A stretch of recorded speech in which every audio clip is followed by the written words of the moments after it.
Right. Welcome everyone. Good evening. And so let's make a start on our cabinet meeting tonight. There's no fire alarm planned for this evening. Should the alarm sound, please leave via the nearest available emergency exit. 2 exits are through the glass doors behind you and to my left, and through the double doors onto the riverside directly behind you. Please do not use the exit at the back and to the right, so that one over there, as this is currently restricted due to the works outside.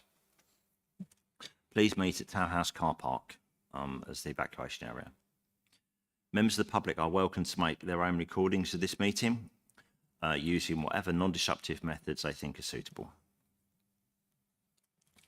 I would like to remind everyone present that this meeting is being filmed and made available to view in live and archive form via the Council's website.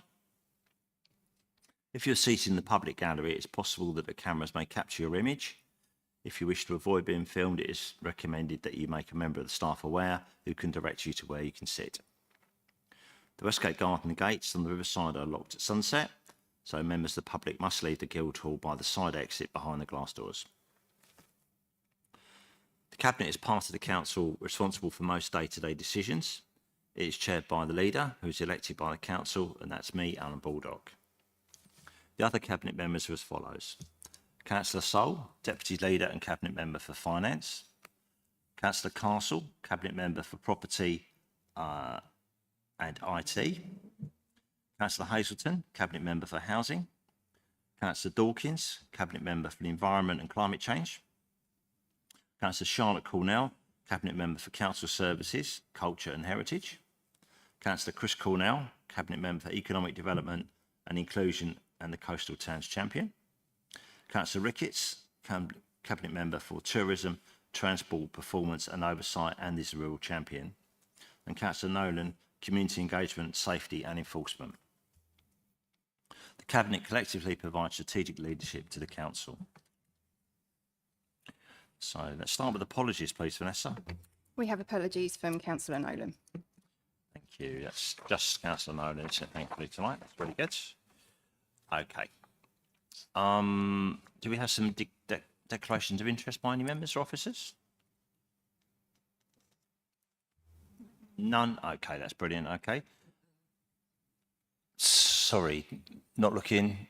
Okay, go ahead, please, Marie. Thank you, Chair. Just to declare I'm a director on the Canenco board. Thank you. And Leo? Just declare the same, Chair. Yeah, thank you for that. So they're both noted, Vanessa. Yeah, that's brilliant. So nobody else is anybody else? No, that's good.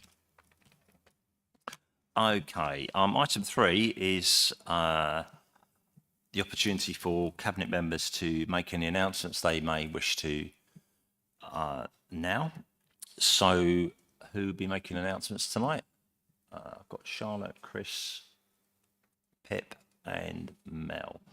Okay. Not in any particular order, but I think if we start with Mel, please.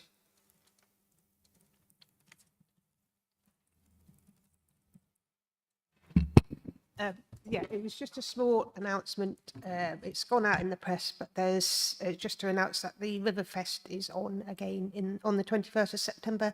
And I just want to take this opportunity. It has been sort of facilitated by Canterbury City Council, but it's very much the work of the partners and all the organisations getting together to sort of make that work and happen. So we need to make sure that we show our appreciation for them as well. And that's in September. So yeah, just look out for the publicity when it comes along. Thanks, Mel. It's a great event, so we'll do that. Chris, I know you've got a couple of announcements, so if you do one of them now, and then we'll finish up with your last one after everyone else. Thank you, Chair. I'd just like to give Cabinet members an update on behalf of Councillor Nolan and myself on the anti-social behaviour problems that have been occurring in Herne Bay over the last month or so. I was really pleased to be at the public meeting facilitated by the Council about 10 days ago at King's Hall and convened by Councillor Harvey. It was obviously a really good opportunity for members of the local community to raise concerns about some of the antisocial behaviour issues in Herne Bay, and a real thanks to Kent Police for turning up on the stage and being able to answer some of their questions.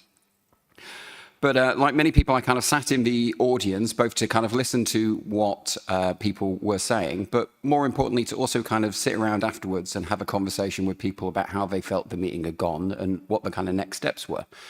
And it was really obvious that whilst people appreciated getting some stuff off their chest, what they really wanted was action. And what they really wanted was some clear answers to effectively, I thought, some very simple questions. The questions were effectively, how many police were going to be deployed in Herne Bay? How regularly were they going to be around? At what time would I expect to see them? What opportunities do the police have to deal with some of the concerns, particularly amongst younger residents of a local community under the age of 16? And what support is effectively being offered to families in need of some additional support at this time? And I think that whilst the meeting was useful, it's important to say that it was a first step. And so kind of quietly behind the scenes over the last 10 days, the council have been working with Kent Police. And I think some of the most recent videos which have come out from Kent Police in the last week and in the week before, including body cam images, clearly show that the police know who the perpetrators are, that they are actively engaging with them, and that there is a solution in place. And so I was really pleased actually today to be kind of working with some shopkeepers in and around William Street, and they were able to reflect that they have seen more police actively on the streets, and they are kind of consciously feeling that there is a kind of step up in what we're doing. So the key thing is obviously in any type of operation like this, people need to report concerns to the police. However easy it is to put things on social media or decry how difficult it is, what was really clear at that meeting were there were very specific cases which the police weren't aware of, which effectively people should have been reporting to them. So if a crime is taking place, you call 999. If a crime has taken place, call 101, or you can report it through the Kent Police website. There are obviously a number of actions which have kind of taken place. So last weekend was the third weekend in a row where dispersal orders have been placed across Herne Bay, which allows the police to move people on, confiscate stuff which they shouldn't have, and deploy more resources. Arrests have been made. The recent reports, I think, a couple of weeks ago were kind of clear evidence of that. And as a council, we're providing kind of particular support to council tenants who are being tackled about their behaviour or behaviour of their children. There's a new Herne Bay dedicated task force which allows more regular information sharing on a daily basis between council officers and Kent Police. And there will be more dedicated staff at Herne Bay Police Station, not only as part of a neighbourhood uplift, which we expect to come in towards the late summer, but immediately. We're creating some kind of community safety patrols, and that will see members of our enforcement team, Kent Police, and maybe private security in the future involved in patrolling complicated and kind of at-risk areas. We are moving around our mobile CCTV cameras to catch some of those responsible in the act and deploy them at some of the more notable sites that people were talking about. And we've got some special joint operations because we understand the importance of keeping the area clean so that people have pride in their local area. We have been having some dedicated work on kind of fly tipping in the local area, including, I think, some officers going through rubbish bags at 4 o'clock in the morning because, unfortunately, our Canico delivery teams have been cleaning them up at 6 o'clock. So people have been squeezing them out under the cloak of darkness. But it's important that we can keep on top of things like that so people feel a kind of pride in their local area. There's a kind of two-stage approach to this. Obviously, operationally, things are increasing and will hopefully continue to be present over the next couple of weeks. But there's also a kind of more strategic issue, which I know that Connie's been tackling, which is effectively to say, how do we stop this happening again? We often have antisocial behaviour issues flare up at the coast on a relatively regular basis. And are there some tools that we could be putting in place to better deal with it? Could we be giving the police the tools that they need to particularly deal with some of these younger perpetrators? So the two key things that we're going to do to move forward on that is a review of our public spaces protection order to consider if we can extend some of the areas from the coastal PSPO into Memorial Park. And tomorrow, Connie will be giving some further detail about a kind of campaign that the council is launching to potentially ban catapults. One of the key concerns that we've had here, particularly some of the cases of catapult cruelty in and around Memorial Park, has been to kind of say, why do these people have them in the first place? And in the same way that that like nationally, if you had a problem with something which was affecting young people, the first thing you would do would be to make sure that they don't have it in their hands. So that campaign is going to be following kind of campaigns which have happened nationally in lots of different areas to effectively say, can we ban the sale of these catapults in certain circumstances, and effectively ensure that what is causing the risk here is effectively taken off the streets. I'm sure Councillor Nolan will be very happy to receive any kind of concerns or further comments from people about the work as it goes on over the next couple of months. Thanks. Thanks, Chris. That's all good news, and let's keep an eye on that one. Come back to us if you need to in a future meeting. Pip, can I take your announcement now, please? Yes, thank you, Chair. It's just to let you all know that back in May we had a 2-day deep dive visit from colleagues from the Ministry for Housing, Communities and Local Government, MHCLG. We welcomed their scrutiny of our temporary accommodation and homelessness services, and following initial verbal feedback at the time, we've now had their written report. They recognise many strengths in this important area of the Council's work, including on-the-ground partnership working, that no families were being housed in bed and breakfast accommodation, and that we have a strong and positive appetite to get things right. They suggested we could strengthen the effectiveness of our work through the creation of a strategic multi-agency group, and an initial meeting has already taken place with potential independent chair for such a group. I'm very pleased that as an administration we've made it a priority to support those who are homeless or at risk of homelessness, as they are amongst the most vulnerable members of our community. Thank you. Thank you, Pip. I think we share those thoughts as well. That's appreciated. If I take yours next, Charlotte, and then Chris to finish off, please. Thank you. I just wanted to take a few moments to update people as to the ongoing water supply issues in Sea Salter and indeed in Whitstable. And first of all, to offer some thanks to officers and to councillors, including Chris Cornell here, Councillor Naomi Smith, Councillor Stuart Heaver and Alan, all of whom went above and beyond in responding to residents' queries and being out and about, delivering water, delivering resource and making sure that people stayed safe. So thank you to all of those. It's the 6th day that Sea Salter and Whitstable has been affected by water outages and today shortages, and this has been wholly unacceptable. People in my ward of Sea Salter have been left genuinely scared for themselves, for their neighbours, for their businesses and livestock. And it's almost unbelievable that in this modern age, the basic right to fresh water is being unfulfilled by the very people we trust to fulfil their obligations. Businesses would genuinely have been put at risk and are being asked to claim on their business insurance for compensation. Livestock and animals were put at risk, and I woke up really nervous yesterday morning that I was going to receive a message that someone had turned ill or perhaps even passed away at home because of the inability to access fresh water.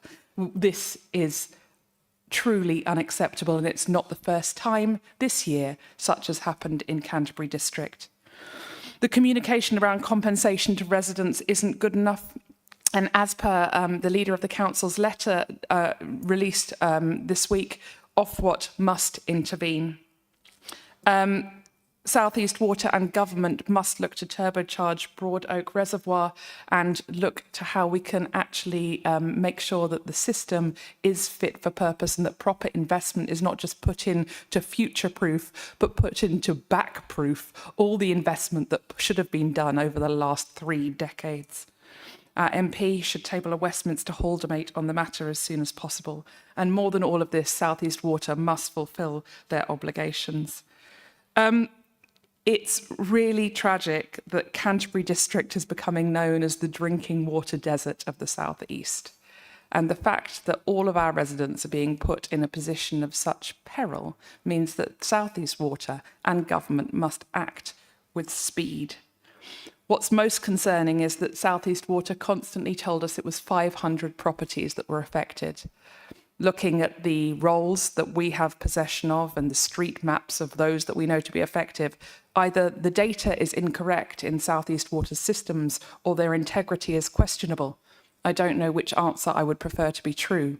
And we look forward to Cabinet and senior officers holding a robust meeting with the bosses at South East Water so that we can ask the right questions and get the right answers that our residents are asking of all of us, because this can't be allowed to happen again. I see in their communication to us sent just after 5 o'clock today that they're asking people in the wider area to be mindful of their water use so that supplies might be restored to a level which can protect drinking water supplies in Whitstable. We have another heatwave coming. I don't know how they've communicated this message to the wider area. There's no hosepipe ban. Residents outside of Sea Salter and Whitstable haven't received text messages. There seems to be very little appropriate planning for the known demand of the area. We are a tourist hotspot. We have plenty of Airbnbs, hostelries, hotels. We have residents coming, causing huge jams on the Thanet Way to come and experience our fantastic town. And the fact that one of the hottest weeks in June and July, you can't anticipate a spike in demand is beyond fathomable. I don't believe them. So with another heatwave coming this week, people in Whitstable are left nervous. People in wider Canterbury District are left nervous. And this is a very loud shout out to South East Water, but check your weather maps. It's getting very hot over the next 10 days. I've warned you out about the demand. Fix your data entry and please come and answer our questions as soon as we get that formal letter out to you tomorrow. Thank you. Thank you, Charlotte. That sums up, I think, our joint feelings as a cabinet very well indeed. Chris, can you finish your last question, please? Thank you. Yes. Finally, I'd just like to inform Cabinet and the wider public of progress on the Council's town centre strategies and place-based strategies.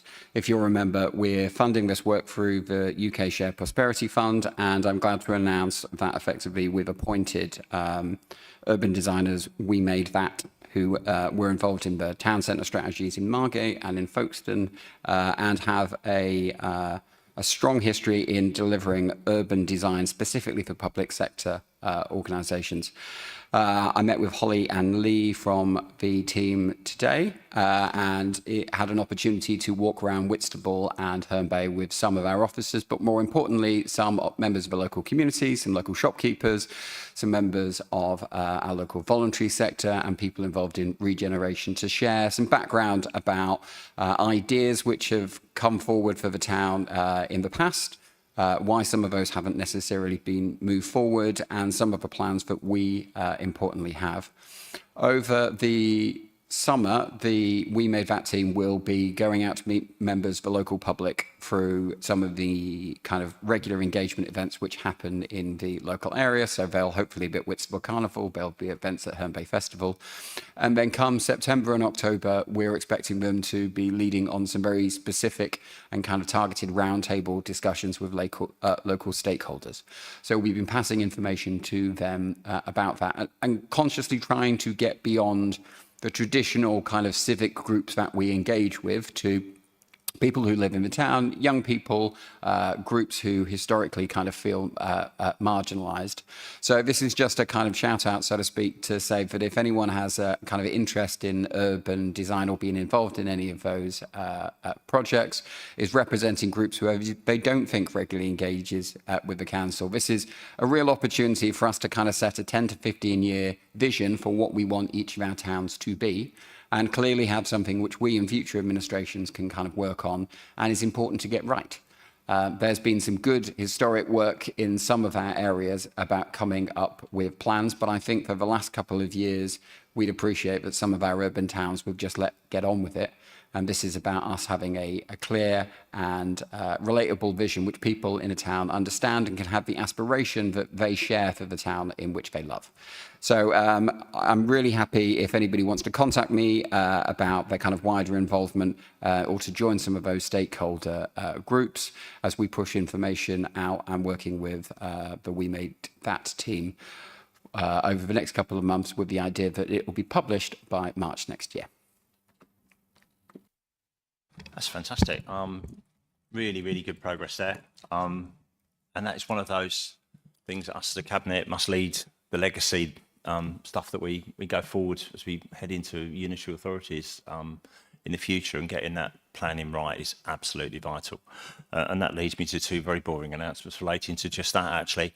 So just to let announce to all of you and to public as well that all of the districts and county council have, and the other unitary authority have agreed on a partner or consultancy partner for doing the number crunching for the disaggregation work and all of the other bits of correspondence and stuff that goes with local government reorganisation. So we'll announce the names of that person after the calling down period of the contract, and you won't be too surprised. It's one of the names that you will recognise.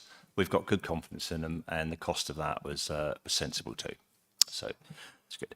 The last little bit is, many of you would have obviously heard about the fair funding formula for local government, and that is now for consultation.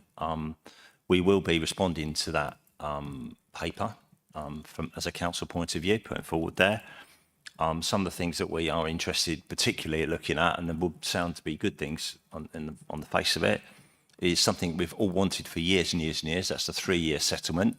And Mike is already smiling at me now, and because that was one of the key bits, that actually know where you're going for at least 3 years as a council is fabulous funding-wise. Much more linking of funding to areas of deprivation, even down to quite small areas of deprivation. And obviously, for the first time, I think ever, there's consideration to areas like ours that have very high footfall in tourists and all of the additional costs that goes with that, which is a huge privilege, but it's also a huge cost that our static residents actually foot as well. And to consider that in the funding formula will be useful too. So some good stuff there, but also some stuff that is concerning too. So we need to get our answer in, and we will do that. So, okay, there's no other announcements. So we come right back to the next bit of the agenda now, which I don't think we've got any public participation of, even. So no, that's item 5. Sorry, item 4. But item 5 is that we need to consider, and if you agree, confirm the minutes of the meeting that we held on the 16th of June. Are we happy to confirm those as an accurate record? Just need to propose a second. Okay, so if I could get, I will propose that. If somebody could second it for me. Thank you, Mike. Appreciate it. Okay, and we're just agree that by general assent. Yeah. Agreed. Thank you very much. Okay.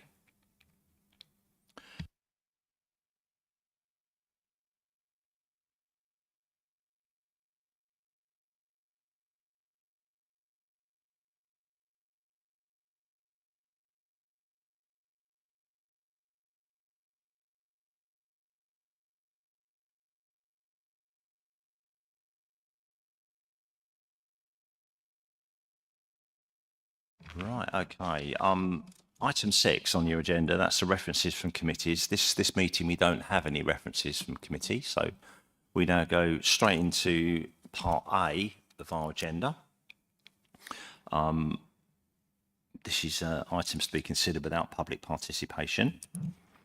Item 7 is an item 15 to 76 on your agenda documents. Pages 15 to 76, permission to consult on consultation and engagement strategy. Report by, which I'm going to introduce now, and hope most of you have had a good chance to read that. It's a pretty fulsome document, and a lot of detail in it, and a lot of ideas. And for me, it is a welcome reset. And you just a few minutes ago, we heard sort of Chris talk about that little bit of consultation that's coming out when we start to pull together the town centre strategies. And this document that we're thinking about tonight is the one that overarches our whole consultation strategy for the whole council. A useful reset, in my opinion, as well, that we go forward. Mainly because I think this new proposal before us now aligns to our corporate plan far better than the previous consultation documents. And that corporate plan seeks to have a better,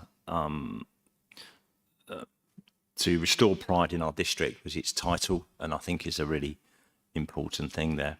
And also you will have read through the document and you will see that we actually link that properly and rightly to the UN Sustainable Development Goals. Several of them apply directly. And that's important to do that because this document needs to steer, guide, think through how we make a difference as a council to those UN Sustainable Development Goals, which are, of course, very much part of our corporate plan.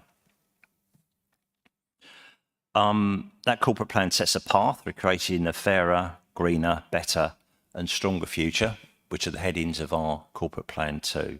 And I find that refreshing and good.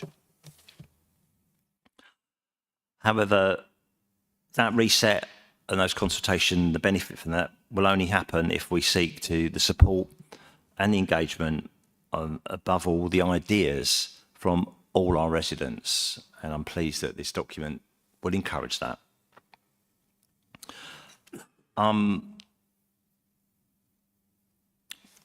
We want to understand and use fully the value of consultation, and especially early consultation, which I think we all agree from lessons we've learned over the months and the years, that early consultation is the key, and this document reflects on that, and we should do that. And I'm sure as the evening goes by, we realise there's a few of those things where we could have done that better, but that doesn't mean to say we're not learning, and we can do it better in the future, which I think is good. This document has been very much an iterative process. We looked at initial comments and drafts, and there was also some workshops early on here as well, and a pulse survey, just a simple survey as well. If we're able to reflect on those early engagements and the changes to, and we were bold enough, brave enough, I think, as a team doing this consultation work to go for changes in methodology. And I thank the officers for actually giving that a steer and allowing that to happen as well. So that was a really good thing to do. So have some courage to move in different directions to get the best answers that we can at this early stage.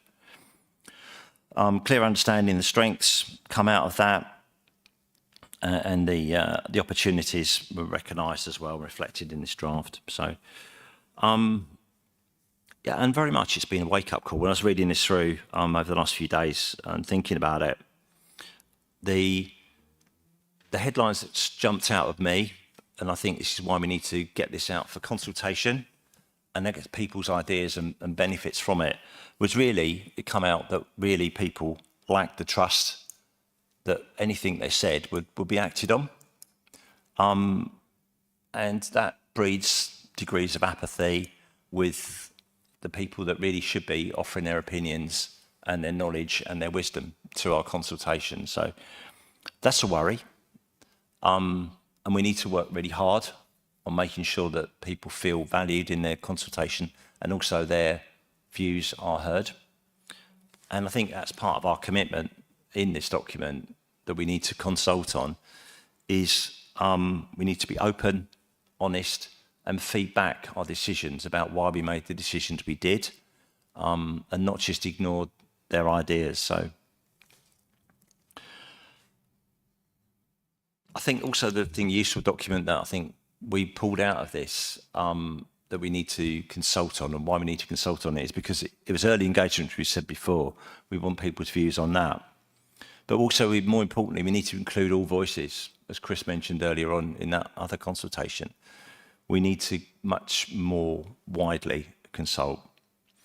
But I think the other thing that's out of it, which we love some opinions on as well, maybe from our staff as well, is about equipping our staff to be actually handle consultations well. And obviously showing our community how their ideas work.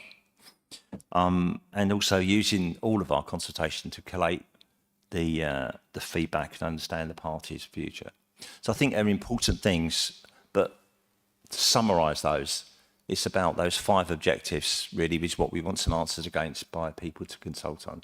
So we will be looking for that, and we love people just to consult on whatever bits of it they want to consult on, whatever bits they want to tell us about, however they think they can help, however they feel we need to feed back to them. Let's do it too. So it's important we get this out for consultation. I'd love some ideas from you around the table tonight as well. We need to get good consultation in place so that it's there, primed, ready as we go for local government reorganisation. There's going to be one heck of a lot of consultations to do in the final year to 18 months of that arrangement.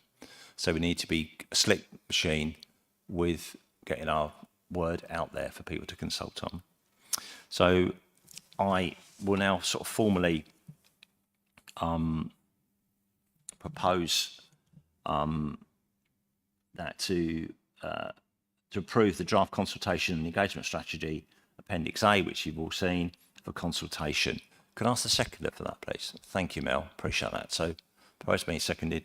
Obviously, over to Leah, if you can add some stuff to that, or bring it together, or whatever you want to do. Correct any of things that I've done wrongly or misrepresented, but more, and then we can go forward. Thank you. Thank you, Chair. I think you've covered every point I had on my piece of paper in front of me. So you've done a comprehensive job. And we're open to people's views, and that including all voices piece is really important to us, not only in terms of consultation and engagement, but my other hats with comms, making sure we get our messages to the right people and we get that two-way communication, emergency planning, so we're reaching the right people when we need to reach the right communities, particularly in light of the challenges we've had around water over the past week. And my other hat with customer services and customer access, making sure we're open to listening to people and feeding back to them is really, really important. We're just open to people's views and hope people will engage with the consultation should you approve it tonight.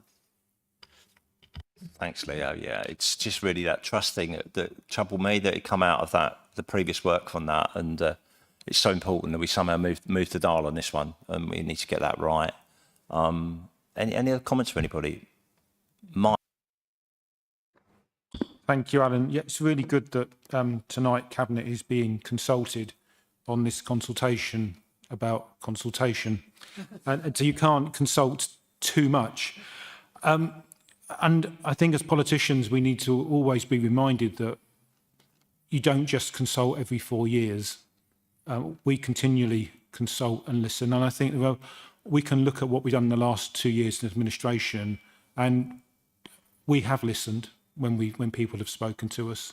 And you can look at what we've done with the draft local plan, or what we've done on car parking, and many other things to show that when people let us know what they think about what we're doing, when we can change things, we will change things.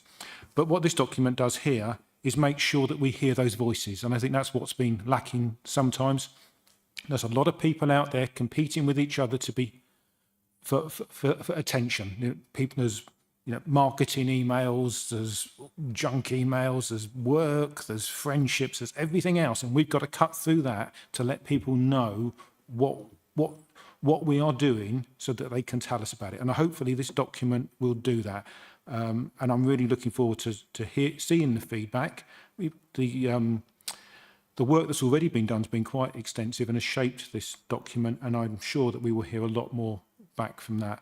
And I know that as an administration, and not just administration, but actually all 39 councillors we've got have the view that they will listen to residents, and perhaps where other politicians may be thinking, I've been elected, I can do what I like for the next 4 years. We're not like that, and this will help us to continue to be flexible in what we do. Yeah, thanks, Mike. Wise words. Mel. Yeah, thank you. I just wanted to sort of say, well, one, that it's a really, really good report, and I don't know who wrote it. It was Leo, it was a group of you, but yeah, really, really, really thorough and thought about, and I just thought it was really excellent. And I'm just pleased to see, that we're shifting the consultation for not being the tag on at the end. And I've sat in so many meetings at a different council more where a decision has been made, and then all mainly the councillors who are sort of scrutinising or what the decision is, and they look at the consultation, and very often it's very low turnout, and everybody's opposed to the decision, but it's just totally ignored because the decision just carries on go through, and then you just think, what was the point of that? And it's no surprise that residents just go, well, what's the point of doing this consultation, because they're not going to listen to it anyway. So that came out of the report, like, very loud and clear, that lack of trust in the system and the whole thing. So this report's really addressing that head on, which I'm really pleased to see. And no one's been trying to hide it under the carpet. We're going to deal with that, and I'm really looking forward to seeing how that kind of turns out. I think it's really, really important to have that input at the beginning of the design. And that co-production, that word's got into that report, I'm pleased to see. So that means people are invested in it from the beginning, and they can see that their thoughts and ideas are actually in the consultation and then going to be part of the decision that's made. So that really is that could change things entirely, but it's going to take time, and it's going to take actually doing it and saying what we're going to do. So I'm really looking forward to seeing what happens with the feedback, and I really hope residents take this consultation on, because that's the most important thing. So as councillors, we make sure that we get that out there and use our contacts and links to get that consultation out. But thank you for the report, and looking forward to that. Cheers. Thanks, Mel. I've got Chris, please. Just a quick reflection. I agree with Mel. It's an excellent report, and a kind of really different way of doing things. I think that given that the council launch a lot of consultations, people will be surprised at how bad we are at them and how low some of the engagement actually are. I remember a couple of years ago, we had, I think there was 3 people who responded to a budget consultation of multi-millions. And so we end up getting a combination between very small amounts of people who engage at things, or very large amounts of people who engage with things because they consider it a straight vote on a particular issue. And so I'm really I really appreciate the kind of change in focus here from away from just consultation to engagement and consultation, because I think it's about developing ideas with people. So that even if when they go out to final consultation, you don't get huge amounts of people, you can be confident that that might be because the idea is good and all the corners have been knocked off it, if you know what I mean. I just say that personally, very happy with this go out to consultation, but when it comes back, I'd like more information on how we're going to monitor progress. I think the idea that we're moving away from consultation being a numbers game is really good, but it also puts us in a difficult situation where if we're talking about the level and the breadth of engagement, particularly among smaller minority groups, which might not be huge numbers of people, we need a clearer idea as to what the KPIs are, and I'd like to see that in the strategy. Yeah, I think that's yeah, we will need to see that thrashed out a little bit, but I think, yeah, and that needs to model actually what we come back with, doesn't it, as a final sort of draft, really. That's really good. Okay, Pip. Yeah, thanks, Alan. So I agree with the comments that people have made already. I'd like to talk about the next steps and timeline, where in the paper it gives us the potential of two options. One, which is, if people want to refer to it, it's on pages 16 and 17 of our papers. So option one is that it goes to overview committee whilst the consultation is still live, or it goes to overview committee after the consultation period has finished, but before it comes to Cabinet for decision. And I'd like to make the case for option one on the basis that we currently have, we inherited a Cabinet system of governance of this council, and an awful lot of, power and control is vested in this Cabinet. And so my thoughts are that if we can get this consultation whilst it's still live in front of overview committee, then I think that, it gives more opportunity for their comments to form part of that final document that comes to us. I know we do always, listen to overview and we take that into account, but I think as much as anything, it makes a statement to other members of the council, both of our own parties and others, that we are interested in what, the contribution that overview can make to sound decision making. So I'd go advocate for option one. Thank you.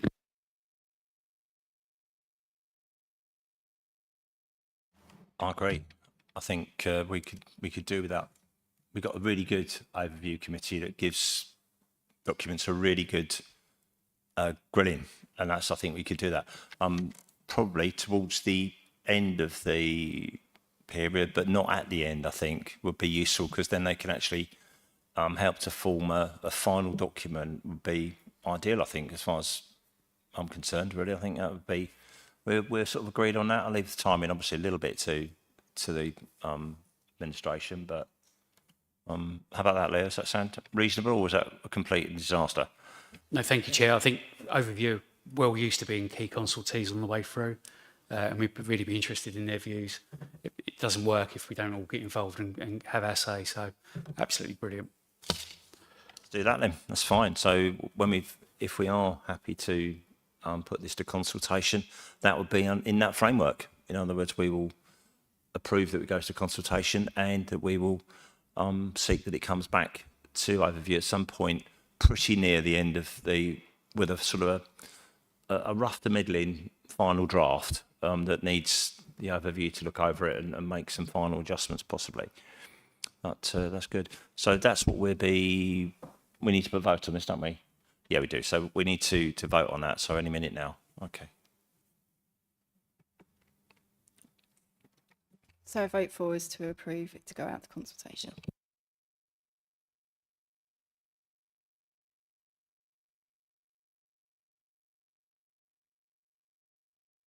And that's carried unanimously, Chair. Yeah, thanks all of you. That's fabulous. So I'm looking forward to that. I think it's a really, really positive thing. So, and that leads me neatly onto the next event, which guess what that's about? More consultation. So, it's permission to consult on revised, this is item 8, by the way, item 8, permission to consult on revisions to the tenant engagement strategy. But this time it's not me, thankfully, you're all safe. This is with Pip to introduce this report, please, Pip. Thank you. Yeah, thank you, Chair. So I'd like to make some opening comments before seeking a seconder for the item. And as you've said, Alan, it follows neatly on from the previous item, and in fact the two kind of dovetail into one another. And you'll see in the body of the report that the proposal is for a similar 12-week consultation period to start and end at the same time. So, as lead member for housing, I attend the Residents' Engagement Panel, the Independent Living Forum and Disability Forum. And these are officer facilitated but resident led meetings, and they take place throughout the year. And I'm invited by the chair of each of them to attend. It's invaluable for me to sit and listen in, and officers and I are asked to explain or take up issues they feel need addressing. And something I'm always acutely aware of is that I'm in the presence of experts, those whose homes are part of our housing stock. And everything we do should be driven with their full involvement and participation uppermost in our consideration and actions. As well as those meetings and different forums, I attend estate walkabouts and events, and I listen to individual tenants who come to me both as ward councillor and portfolio holder. Further, many of our 39 councillors across the political spectrum and the whole geography of our district involve me when they take up housing issues on behalf of their ward residents, and I'm grateful to all who do involve me. When I attended the most recent meeting of REP, the Residents' Engagement Panel, on the 1st of July, I was dismayed to learn that while the Senior Policy Officer for Engagement had attended REP to consult with them, REP had not had prior sight of this draft. Senior Officer and I have both apologised to them for this omission, and I want to assure Cabinet, tenants and the wider public that specific sessions will be held with tenant representatives during the consultation period and their feedback fully considered. So please take it from me that lessons have been learnt. Turning to the document itself, the draft tenant engagement strategy is Canterbury City Council's commitment to empowering tenants and fostering collaboration, transparency and inclusivity in housing services. Focuses on 5 key objectives: keeping tenants informed, providing meaningful ways for them to have their say, demonstrating accountability, promoting inclusive engagement and building tenant confidence. It's been developed in response to regulatory standards and tenant feedback, and the strategy emphasises transparency, accessibility and co-production. That word again, Mel. Tools such as tenant panels, surveys and community events will ensure all voices are heard, enabling tenants to actively participate in shaping policies and services. And by prioritising tenant engagement, the Council aims to create safer homes, stronger communities and better services, while enhancing trust and shared responsibility. Formal consultation will refine the strategy before its adoption later this year, ensuring tenants remain at the heart of all our housing services. So, this evening, I am asking Cabinet to approve the draft tenant engagement strategy Appendix A for consultation. Can I have a seconder, please? Seconded. Thank you, Mike. It's appreciated. Post and seconded there. Okay, Pip, do you want to ask Leo to comment, or do you want to just open it out? It's up to you. Yeah, okay. Happy to comment, Chair. I just want to reiterate my apology on behalf of my team to Cabinet and REP for a little bit of confusion we've caused around the strategy going through. Engagement has been on the REP's agenda throughout, but I don't think we were very clear about the feedback we were using from them to form the strategy. And the strategy has been informed by the tenant survey, a tenant engagement review, and discussions with REP. They haven't had that specific workshop, and that was always our intention, and that will take place. And I will live up to the Cabinet members' assurances on that. We'll make that happen, and we're very happy to. And no final decisions have been made. And the REP saw our tenant engagement framework on April the 14th. But there's just a little bit of confusion about what they were feeding in and how. So that's on us, and we'll fix that. We'd also like to involve them in our customer access working group, all councillor working group that's coming up, where we work out how people access our services and in the best way. And I think a dedicated session for tenants and the challenges they face in engaging with us in that way would be really, really helpful. And we're hopefully going to hold a witness session so we can work out how we gain complaints, requests for help and compliments, and that feeds into the wider work that's going on around complaints.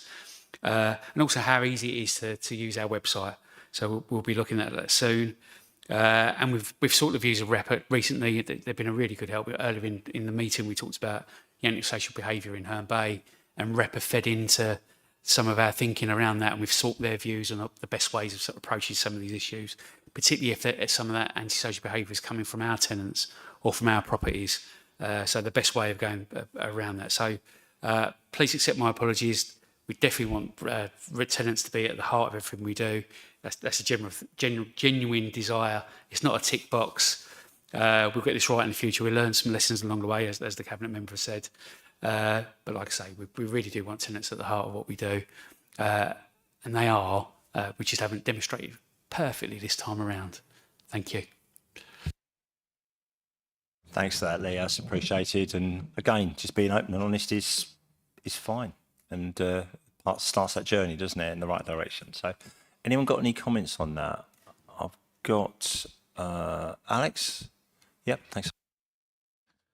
Thank you. Yeah, I mean, I think this is an excellent move forward. I love the fact that the word co-production keeps coming out again, and it's just to reinforce that point that this is genuine. I think you've heard from Pip and from Leo tonight that where errors are made, what we don't want to do, which is perhaps what would have been the case in the past, is to cover it up.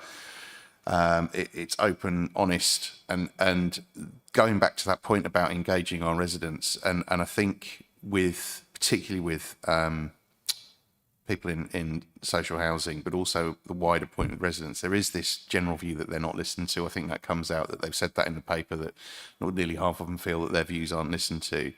And half the battle with that is changing that perception. It's not about sort of telling them everything's okay, but it is about that thing. I think this goes a long way to starting to tackle that and getting that figure down. And the more they feel they're listened to, the more they will engage, the more these things will move on, and the better the outcomes will be. And I genuinely see that this is a commitment across the officers and the elected members here. I think it's, we're not there yet, but we are definitely moving in the right direction. And I think we've got decades and decades where we were moving in the wrong direction, of not wanting to hear what residents were saying, covering things up, pretending everything's okay. I think we've shown in a very minor way that if there is something there, we'll hold our hands up to it. And I think through the commitment, both in this and the previous item, I think you can show that commitment is there to listening to people, to working with people, to consulting them early. So I should probably be voting for this. I think you might have guessed, but yeah. Thanks, Alex. Charlotte, yeah? Thanks. Thank you. It's a really good report, and I'm really looking forward to sending this to consultation and seeing how we can, further refine and improve our service here. I just wanted to ask, the majority of respondents traditionally, and indeed on page 135 of the report, are in that sort of key age group of 55 to 72. And yet it's the most vulnerable that we read about in the press are the very elderly or the very young. And indeed, the preface to this report highlights the young child who died after his parents raised concerns in a different authority that weren't actioned in time. I just wondered how this consultation might, are we asking how we might involve those key other age groups, more specifically those parents of children in that sort of 20 to 45 group, and the very elderly. And indeed, it wasn't quite clear to me, and maybe this represents a lack of clarity other residents might have, how REP is selected. How often those positions are renewed, how REP looks to counterbalance by proactively recruiting from the underrepresented age groups and demographics from those that respond to surveys. And I'd just be really interested as to how that might be fleshed out and considered in consultation, or if people might bear it in mind in their responses to this consultation. Thank you. Yeah, thanks, Charlotte. Some good points there. Pip, do you want to come back on some of those as well? Yes, I'll have a go at some of those comments, Charlotte, and then I'll pass over to officers, perhaps to fill that out or put me straight, in fact.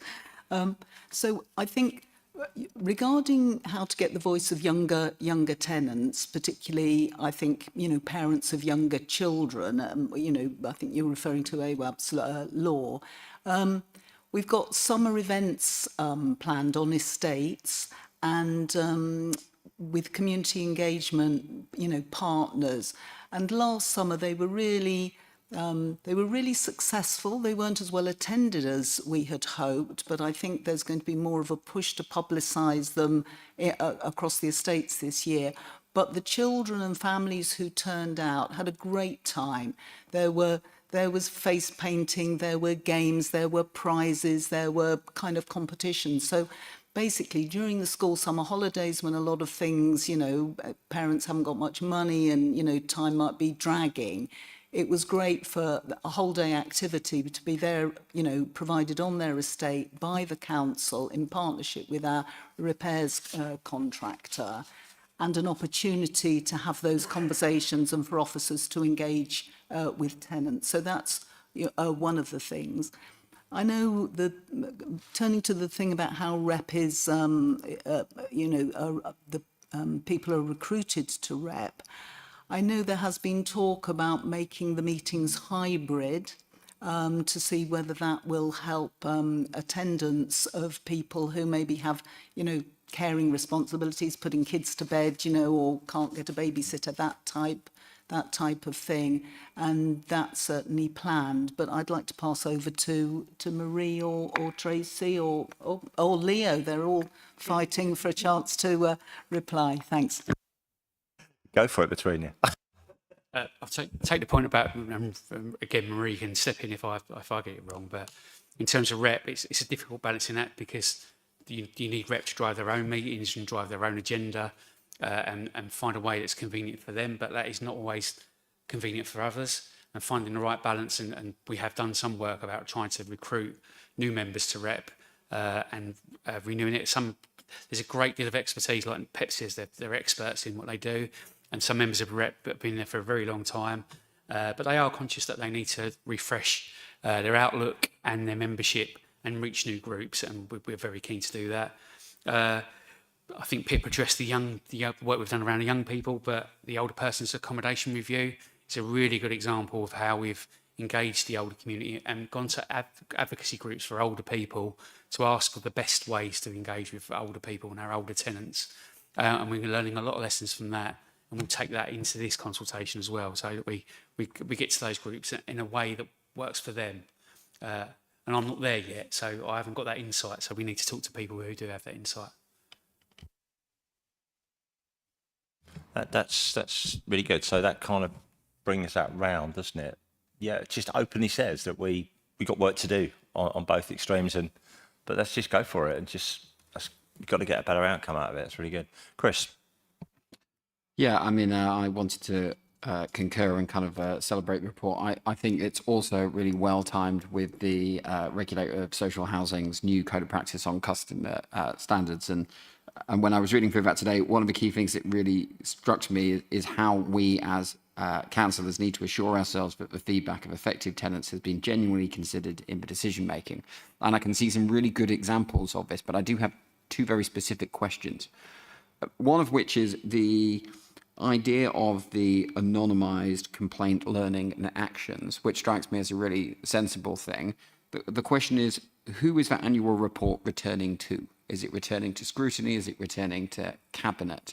Can we make sure that effectively it is not just it's going to those people who will as much be making the decisions as those people who are scrutinising decisions that are made? And then secondly, it strikes me that it's really great where we have early engagement and we see iteration of a policy, but that's also quite difficult to account and record. So Pip might be sitting in a meeting and you might see how something is being changed as a result of an action.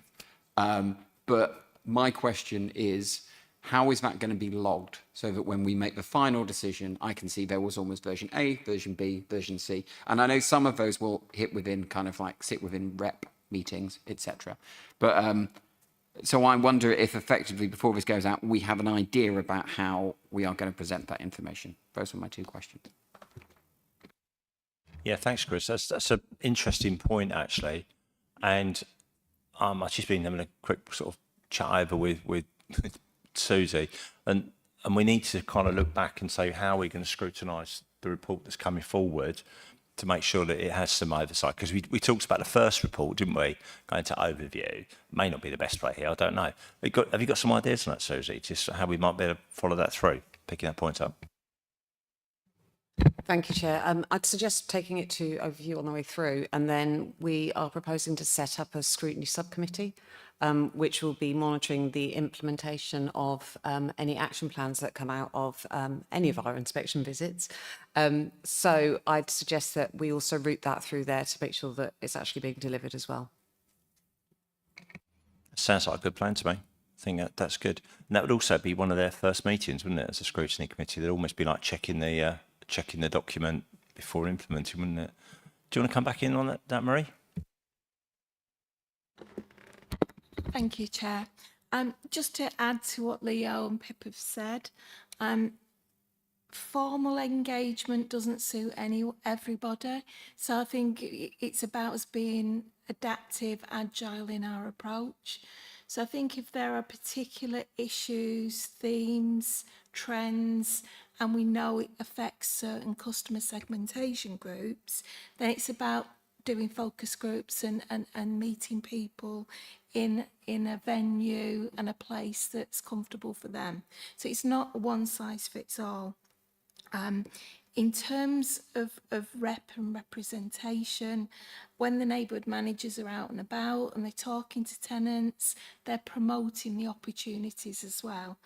And I think, as Leo said, the recent sort of deep dive that we did into the Heron ward and how we engage residents, where rep were involved in that, they're helping to shape our approach, and we're developing that as we go along. There is an annual report on housing ombudsman findings and cases, and that usually goes through the audit committee process. But I'm more than happy in the 6 monthly performance monitoring, maybe to highlight anything as part of that complaints monitoring through that process too. And I think in terms of how we evidence that we've used tenants to influence what we do, bringing in new policies and things like that, we've got the Equalities Impact Assessment, and we can reflect the consultation, engagement and influence as part of that process. I think that's really useful. And if we can use the equalities and impact assessments in that way to kind of show iteration rather than just be a kind of tick box exercise that we've engaged with people, I think it's really useful. You always want to see an action log about, what you've ended up tweaking. I think if we could include it in the 6 monthly report, that would be really useful. It's important that we give us a group of councillors kind of the time to really get their teeth into things. But the assurance that we need when we make the final decision is that we understand that scrutiny has existed. So if we've got a regular way in which we're being given reassurance, not just for scrutiny subcommittee, I think that would be useful. Yep, makes sense. I think as a subcommittee, it's pretty easy to make sure that we can make appropriate parameters for that committee to work in, isn't it? Because it's just the request of the scrutiny committee, isn't it? The key scrutiny committee rather than subcommittee. So I think that's really good. So we keep an open mind, I think, would be the best way of doing that, wouldn't it? And the points that Chris raises and Pip and Charlotte and all of you really, it's just push that forward and we'll see how it goes. Open up and take it as it comes. So, yeah. Is there any more comments from anybody? It's a really helpful piece of work there, I think. Two bits of work there. Just to confirm, I think I'm right. We're going to lock these 2 consultations. They're going to go out on the same day and come back in on the same day, metaphorically speaking, 12 weeks apart. Yeah, That's the plan. Yeah. A 12-week consultation, so that people have That's enough fine. time to feed in, meet together, discuss it, Yeah. give us their best practice. That's fine. Yeah. Okay. Yep, that's really good. And then we feed all the back end of it and make sure we get that back right. That's good. Okay, that's really good. This one needs to come to overview too, won't it? So that would be 2 in that same overview committee meeting, wouldn't it, basically? That'd be really good. Later on in sort of about 10 or 11 weeks in or something like that. Yep, that's really good. Okay, I think we need to vote on this, don't we? We've had it proposed and seconded, haven't we? Yep. That's it. So to vote on it will be to allow this to go to consultation.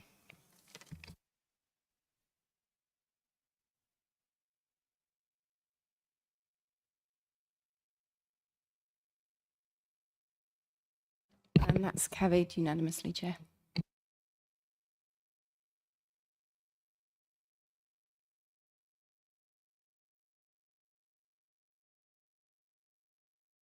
Are we okay to carry on with the last two items, or do you want a 2-minute break? Or okay, okay to carry on?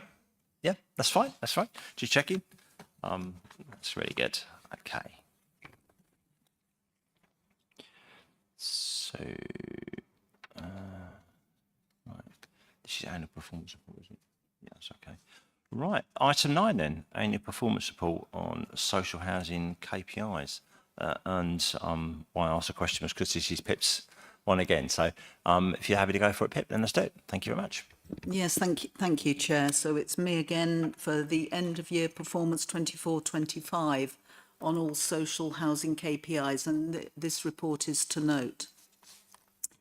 There's a great deal of information in the report, and it's already been presented to the Residents' Engagement Panel.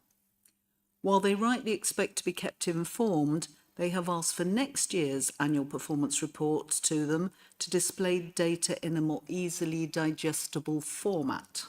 A traffic light system, for example, so that key performance indicators and trends can be seen at a glance.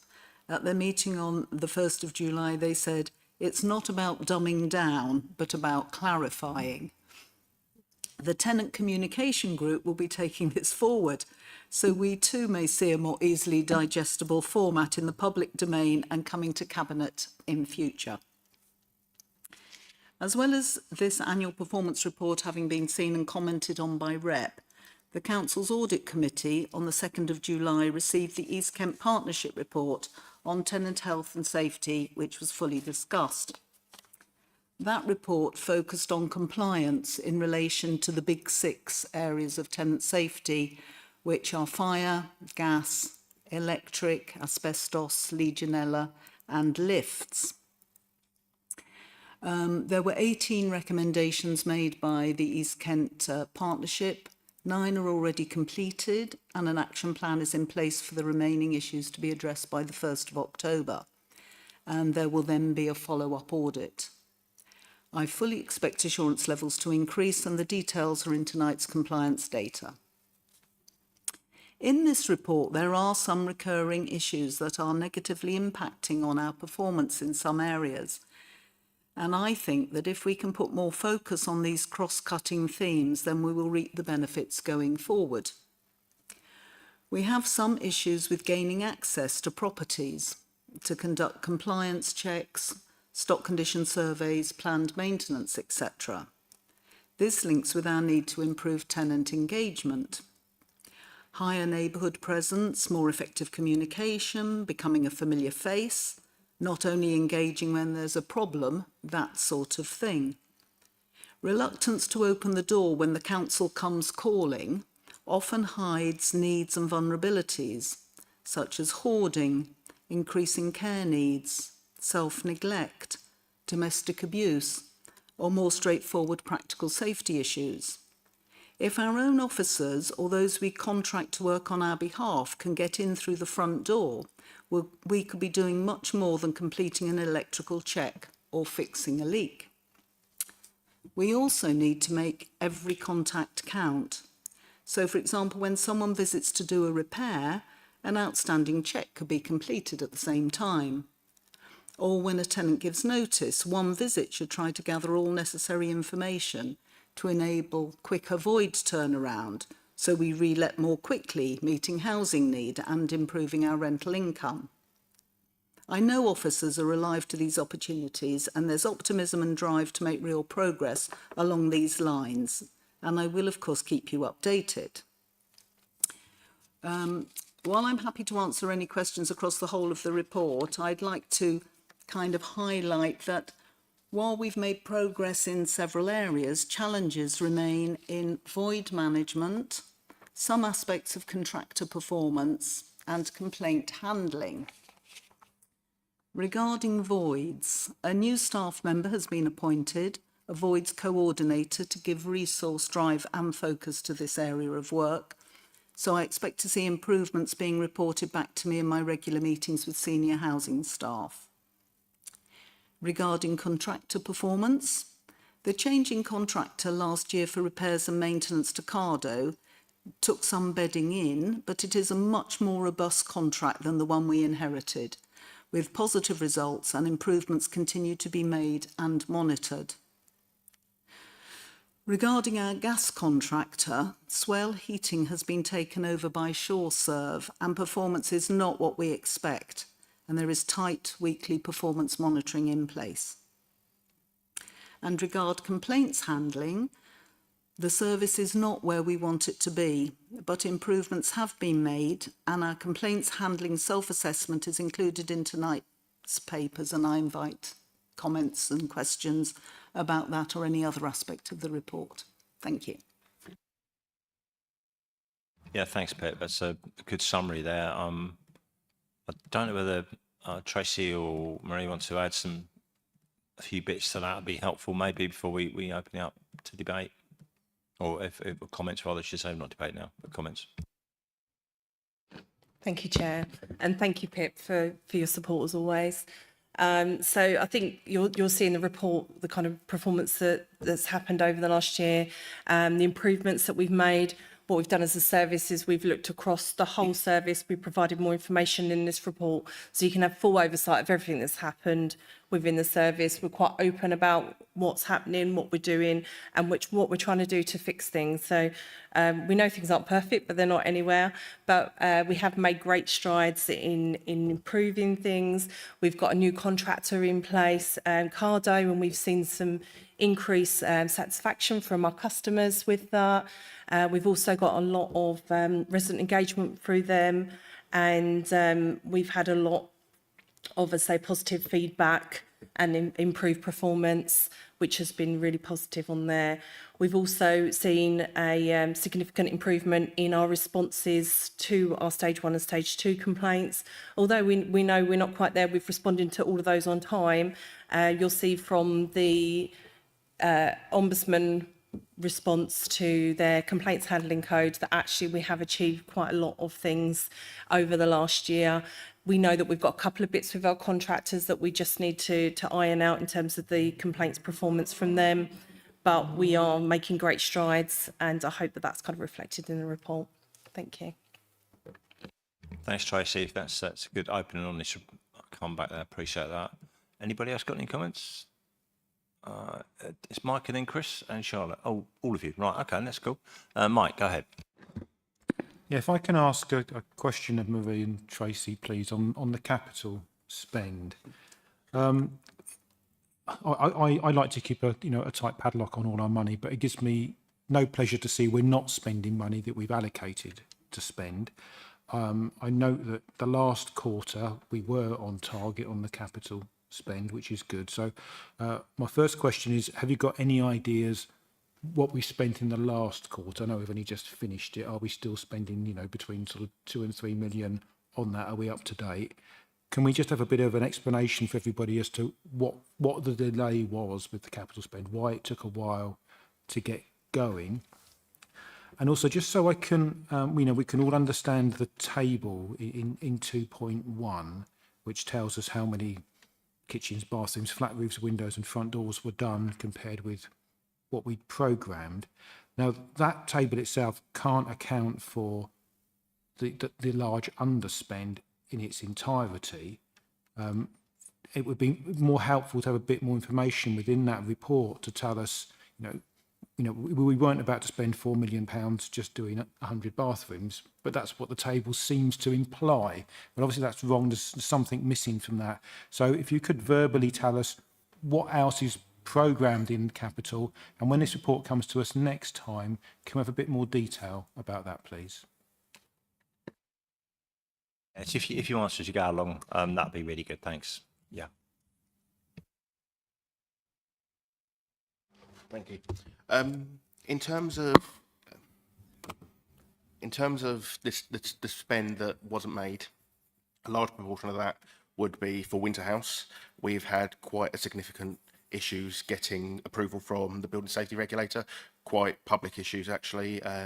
The HSE have had it removed from them because of the delays. So that accounts for a large amount of that. In addition to that, we had a fire door replacement program that took slightly longer to mobilise than we thought it would. We started off in some of the harder to do buildings like the shelter schemes, and it took longer to mobilise for each one in terms of making sure that we met individual needs, etc., and to deliver as needed there. In terms of the wider capital programme, one of the common themes this year has been access. We tried to get access for kitchens and bathrooms, and we couldn't get them done. We pivoted using what we knew were additional properties that needed to be added to that programme, but there wasn't enough time to deliver that. So what we decided to do was, we have a relatively large backlog in windows and doors, for example. So we have a robust contract with our windows and doors contractor with the ability to expand as needed. So we pivoted and run out towards the end of the year a windows and doors program, an additional windows and doors program. And we've continued to deliver whatever we can. But the big issue is Windsor and slightly longer to mobilise some of those contractors. Can I just come back, Alan? Do we have any figures where we are for the first quarter of this year? Roughly, any at this stage? We've not got that data at the minute. We're about to do sort of quarter one monitoring. So at this stage, we'll have to feed back to you, Mike. Thank you. Yeah, that's fine. If we could have that data, just email it out and then we'll bring it back if we need to, but I'm sure, we'll look at that again. I think I'd take Chris and then Charlotte, if I can, please, and then... I'll ask a series of questions over pages 149 and 150 relating to compliance checks. So I've got 3 questions. The first of which relates to electrical checks in communal areas, which is down to AE 5.59%. Now, the narrative which is then with it seems to infer problems about areas being hard to access, and I would understand why that would reduce the electrical checks in domestic stock. So my question is effectively, what's the service standard for electrical checks in communal areas, and why wouldn't they be 100%? The second is, there is a specific question about the outstanding fire actions noted in the report. It's 186, of which you identify that there is a large proportion of those related to fire door replacements. So how many of the actions specifically relate to fire doors? And then finally, there is a point here about compliance tests for domestic smoke detectors being down to 65.45% as a result of contractors not completing the fire detection forms. You say the figure is starting to increase, but do we have a figure for the last month or the last quarter which can actually show that we're kind of on the way to sorting that out? Yeah, do you want to come back on that? And then we take them one at a time if they can, please. Be good. Thank you. I'm going to invert your first question, and I'm going to respond about communal areas first to clear that one up. So we should have 100% compliance in communal areas. So one of the issues that we've had with the communal area EICRs are that they all fall due at the same time. We've done some work with regards to the domestic EICRs over the last 2 years to level off those peaks, to deliver a more standard delivery. We haven't had an opportunity to do that with the communal EICRs yet. They are done. I will say that the figures reported are better. The figures are better than what's reported, but that's because we don't report a successful test until we've had all the paperwork in. We can see the paperwork and we can approve the paperwork. So although the tests have been done, we haven't received all the paperwork to mark those off. So in terms of the fire actions, currently there are 65 items relating to doors.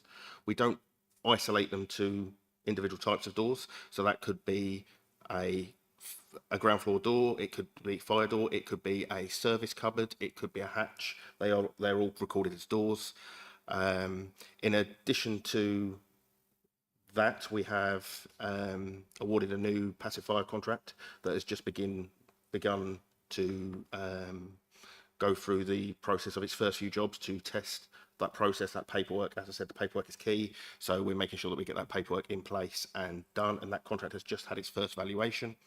In addition, we are running a separate fire door replacement contract. As I mentioned earlier, it's in its first 18 months of its process. We have replaced 364 doors to date, and 88 of those are communal doors, and the programme's plan is to replace 2,203 flat entrance doors and 365 communal fire doors, including service cupboards and loft hatches. In addition to this, we will be introducing a new QR code monitoring for each individual asset so that we can see both repairs and compliance data in parallel and build up a full picture of every single door.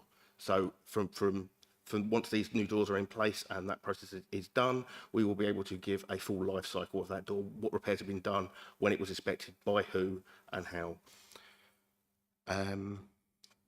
With regard to the smoke detectors, so since that report has written, the metric that was being used for there has actually gone down.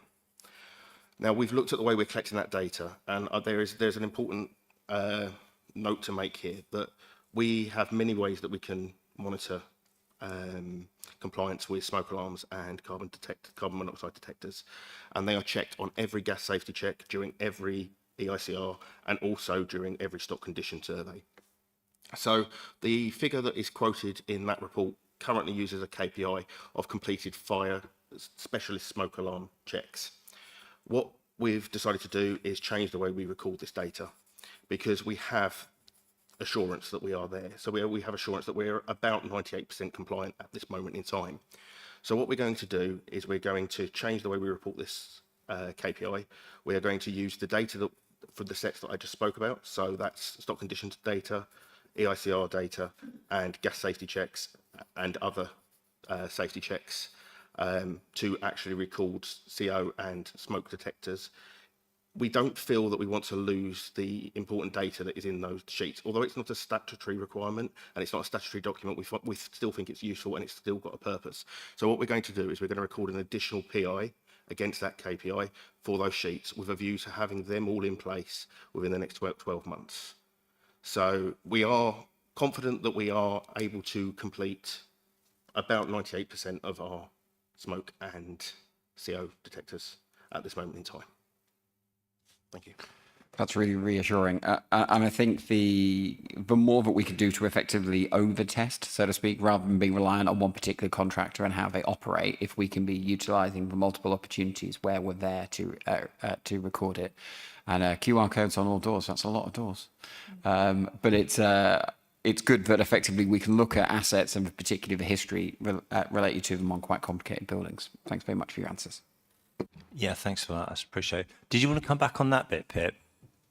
I just wanted to make a quick comment that as a lay person, I have found it really frustrating that it seems that what we know is greater than what we can evidence, and it's often about data. And, you know, as someone who's not, you know, very tech savvy, I kind of, you know, it's far from me to cast, you know, first stones or anything. But when I have my regular meetings, you know, with officers, both the senior officers who are, for example, here tonight, as well as, you know, officers who are specialists in, for example, like fire safety checks and so on, I am very impressed with the fact that we are confident that we have that better data than we are able to evidence. And so for me, it's a frustration that, you know, we're not able to demonstrate, you know, and I do accept that, you know, if we can't demonstrate it in the way it needs to be demonstrated, it's not good enough. But I am reassured that the underlying issues, which is essentially about health and safety, is better than we're able to evidence at this time. And certainly working on making sure that, you know, data is properly transferable from one system to another, or we're introducing QR codes on doors and, you know, a number of other measures so that we will have better evidence data in the future. Thank you. Yeah, I think I endorse that. I think evidencing what you do is critical. Otherwise, you've not done it, have you? And I think being a question, well, we had done it, but we didn't know when we'd done it. We don't want to be down there again, do we? So we've just got out of that one. So that's from years back, wasn't it? Charlotte. Thank you. It's a really good report. There's lots to engage with. Absolute a useful and mind-boggling data dump. And I appreciate we could spend hours drilling down as to why this statistic is lower in March than April, and we won't, because I think we do trust that the officer team will flag those anomalies, and you're on that. But I wanted to ask two questions. One relates to the introduction to the report, where we talked about getting over the doorstep and making sure that we're trusted and allowed in and through the doorstep. The repair appointments kept, it says that it was 60% in July and August, and then shows a huge improvement since. I wanted to know if repair appointments kept was it just the contractor turning up, or is it getting through the door? It wasn't clear whether it's that they turn up, they try, and the door's not opened, or they don't turn up at all. Maybe there's two separate bits of data. And July and August, I assume, is something to do with if it's about tenants being home or people not being present because of summer holidays or childcare obligations. And the reason I want to flag this one is, you know, some of our social housing tenants, you know, are working really hard in really tough jobs, and taking a day off work to be at home for the contractor is a huge deal and a huge ask on families. And where only 60% are kept, that is a flag for me when we're trying to do our best around sort of economic deprivation and making sure that our tenants can work. We want our tenants to work where they can. So that one. And the second question was just reflecting on something I spoke about earlier, the tenants panel's role in governance. How the document is fine, you know, the graph is clear, but if I'm a tenant, do I know how I can contact REP, the ILF, the DF, you know, and do we regularly on our social media channels push how people might join these panels? Do the panels want us to? Well, do we have a responsibility to? How, if I'm a tenant, how do I join? Do you want to take that, Pip? Yeah, just a couple of comments. That last one first. There is a tenants newsletter that goes out to all tenants. It goes out in the post, or they can sign. You know, where we're encouraging people to sign up for email, but they are posted out, delivered to every tenant, where contact details and so on are available. Going back to the first point about busy families and, you know, who got lots of things going on in their lives, they recently we've introduced some evening and weekend appointments, so there's more flexibility, a bit more like the private sector, which is really, you know, it's really good to know that. The issue about the dip in performance, I think I know the answer to it, but I'd rather hand over to the officers who definitely know the answer to that one. Thank you. Then let's get that answer now then. Okay, go for it. Thank you. So first of all, the dip in performance. It was in the non-KPI period. So the contract started in April, and for the first 3 months, we don't record KPIs to allow them to bed in. I don't know why it's resulted in a 64.88, because there is no data in the table. So I don't know where the 64.88 has come from, but it isn't a dip in performance and a sudden increase. What it is we don't have KPI data, and somehow it's caused your blip to 62.33 and 64.88. I wonder if they are related to previous data, and that is what's been used as a metric there. So actually their performance in terms of delivery has actually been relatively solid. And one thing to point out, the reason we give those 3 months bedding in period is it's difficult to mobilise a contract like this. TUPE covers some of that requirement to give you new staff, but you've got to train and onboard a lot of staff in a very short period of time in a whole new set of circumstances and with a whole new delivery mantra. And particularly for this contract, the differences between the previous iteration and this one are night and day, and there was a lot of training that was needed to deliver that. Yeah, thanks for that. Makes sense. Right, I'm going to. I think was it Alex? Oh, yeah. Thanks. It's good. Hello. Thank you for the report. Again, I think as everyone says, loads of detail in there, absolutely fantastic to dig in. And I think we've been looking at a few of these over the years as well. And there's definitely more in there every time we look at one of these, which is great. It was just a slight thing. And I think it's good to hear that I think the new contract with Cardo seems to be improving things. It does seem to be genuinely coming through in here.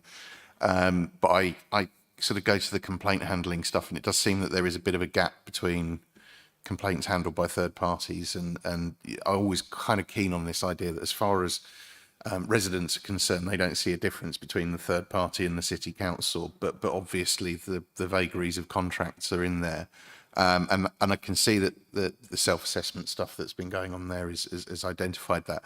Just a very quick question is that you've got it detailed that it wasn't going to be, you weren't able to do it by April 2025 because of complexities with staff training and the different contractors, and you've got the target date for April 2026. Why is that still going to take even longer to do? Is there a chance of that being improved in year, or is this a case of you have to re-agree the service level agreements? Please take that. Yeah, thanks. Thank you, Chair, and thank you for your question. So it's quite a large piece of work, and I think we kind of underestimated how long it takes because we've got a number of contractors. We haven't just got one or two. There's lots of different contractors. We've got to work on them on what their complaints policy is. We've got to align that with ours. We've got to make sure they've had all the relevant training that. We've got to monitor all of that. So we've got to make sure we've got the resource in-house and the capabilities of being able to pull that data in the right way from them and be able to look at that and be able to take that forward. So we're doing a lot of work on it at the moment. It could be finished earlier. We just don't want to set ourselves up to fail, which is why we've set that expectation of April next year. Certainly some of them are quite close to aligning with us and a lot closer than others. So hopefully it won't take that long. And as soon as they're on board, obviously we're working on that. So hopefully it will be soon. But thank you. Thank you. That's good. Thank you. Yeah, thanks. Did you want to add to that? Yeah, but go ahead, please. I just want to make a comment about something you said. We 100% agree with you. There shouldn't be a difference. And in fact, the complaint handling code clearly states there shouldn't be a difference. And we will make sure we adhere to that. Thank you. Yeah, thanks for that. And I'm sure Pip will report back on that when we got an alignment. Actually, it'd be useful to know that because I think that's a really good marker, that because it links in with our stuff that we try to do to get our complaints handling in a lot better place, you know, across the whole council, doesn't it? And quite rightly, it's the same, isn't it? That's good. I might have lost the plot. Was there anybody else that wanted to come back? I've got Mel. Was there anybody else? Okay then, Mel. Got the final words. Okay. Okay, thanks. Yeah, so a lot of the questions I was going to ask will come up, which is good. But yeah, I was going to pick up on the stock survey completed in that point as well. And can we get started on the work that we have the data for sooner rather than waiting until the end to start the work? Also, I've got some questions on complaints issues. So obviously that was one of the main things that came up in the consultation with residents, and I think we always get those in our inbox. So I was just wondering sort of basically how we're going to improve communication with residents when dealing with complaints. It was in the recommendations on page 238 about how you're going to do that, but I don't feel like it fully addressed it.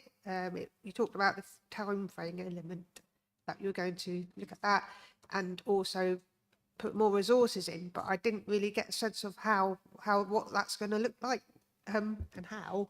It was just so could you just tell me how the how and how it's going to change and what the outcomes will be, how to get those better outcomes. Also a bit controversial, but would we be able to get a KPI on communal bins on this report? I know it is a Canenco issue, but it comes up time and time again. And maybe we could just have a sliver of that, because it affects people's life so much. When it's okay, they come out of the house and then there's litter everywhere, and I feel like it could be addressed in this report as well. And I just wanted to make a comment that Pip made about that changing culture of officers when they're going out to do a specific job, they're actually going out and doing other jobs. They're being vigilant, so sort of changing that culture. Take the iPad or whatever it is they're going to with them, so that if they see something that's maybe not what they've gone out to address, not just ignore it, sort of make a note of it, and you know that's going to change. That will have such a massive impact on That's fine. people's homes, you know, because it's a very common thing. I think it just happened when people started having to fill out forms for everything. You know, all tradespeople in public services, you've got to pull up, you know, section form 17.5 just to trying to screw or something. So it changed this whole culture about just going out and getting the best, wanting the best out of what of the houses or whatever, instead of having to fill a form out all the time. So yeah, I'm really pleased that's hopefully going to change. Hopefully you got the questions out of that. Yeah, okay on that. Do you want to come back first, and then perhaps I can ask Marie to sort of follow up those bits as well? Yeah, go on, Pip. Yeah, there was such a lot there, Mel. I'm not really sure where to start or in what order, but one thing that occurs to me about the getting in through the door and being able to identify, you know, other issues and vulnerabilities, I hope you're aware of, but I'm just going to, you know, say it publicly in case people aren't aware, that we are working towards domestic abuse housing. It's called DAHA accreditation, so that basically staff are aware of and the issues to do with domestic abuse, how to spot signs, how to report, and how to support. So, you know, that's one example where going into, you know, having a whole council response to domestic abuse can benefit, so that when somebody goes out, whether it's a contractor or whether it's an in-house officer, that we have an awareness so that we can pick up on vulnerabilities and issues.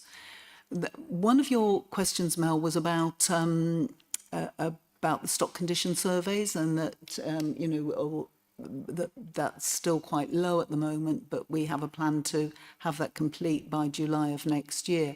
But we are using other data. So those, you know, the work is going ahead. It's not entirely dependent on the stock condition surveys.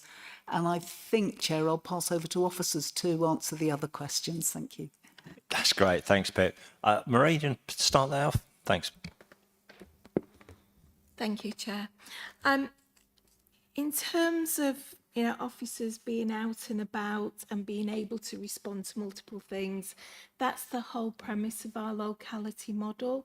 So within locality, they are cross-trained, they're encouraged to report things. So if the neighbourhood manager is out and about, then they've got mobile devices, they can report graffiti, they can report fly tipping, they can report concerns while they're out and about and on the go. Similarly, you know, if we've got parking enforcement in a particular social housing area, they will be our eyes and ears on the street, they will be reporting things. So I think because of the way that locality is set up, it is more responsive and it's more joined up, and there is that mobile working as well. In terms of the communal bins, I'll take that away and we'll look at that, see what we could include. What I would say is that if you've got particular problems with blocks that you're experiencing, then do speak to us after the meeting and we'll look into those particular issues. We'll pick that up.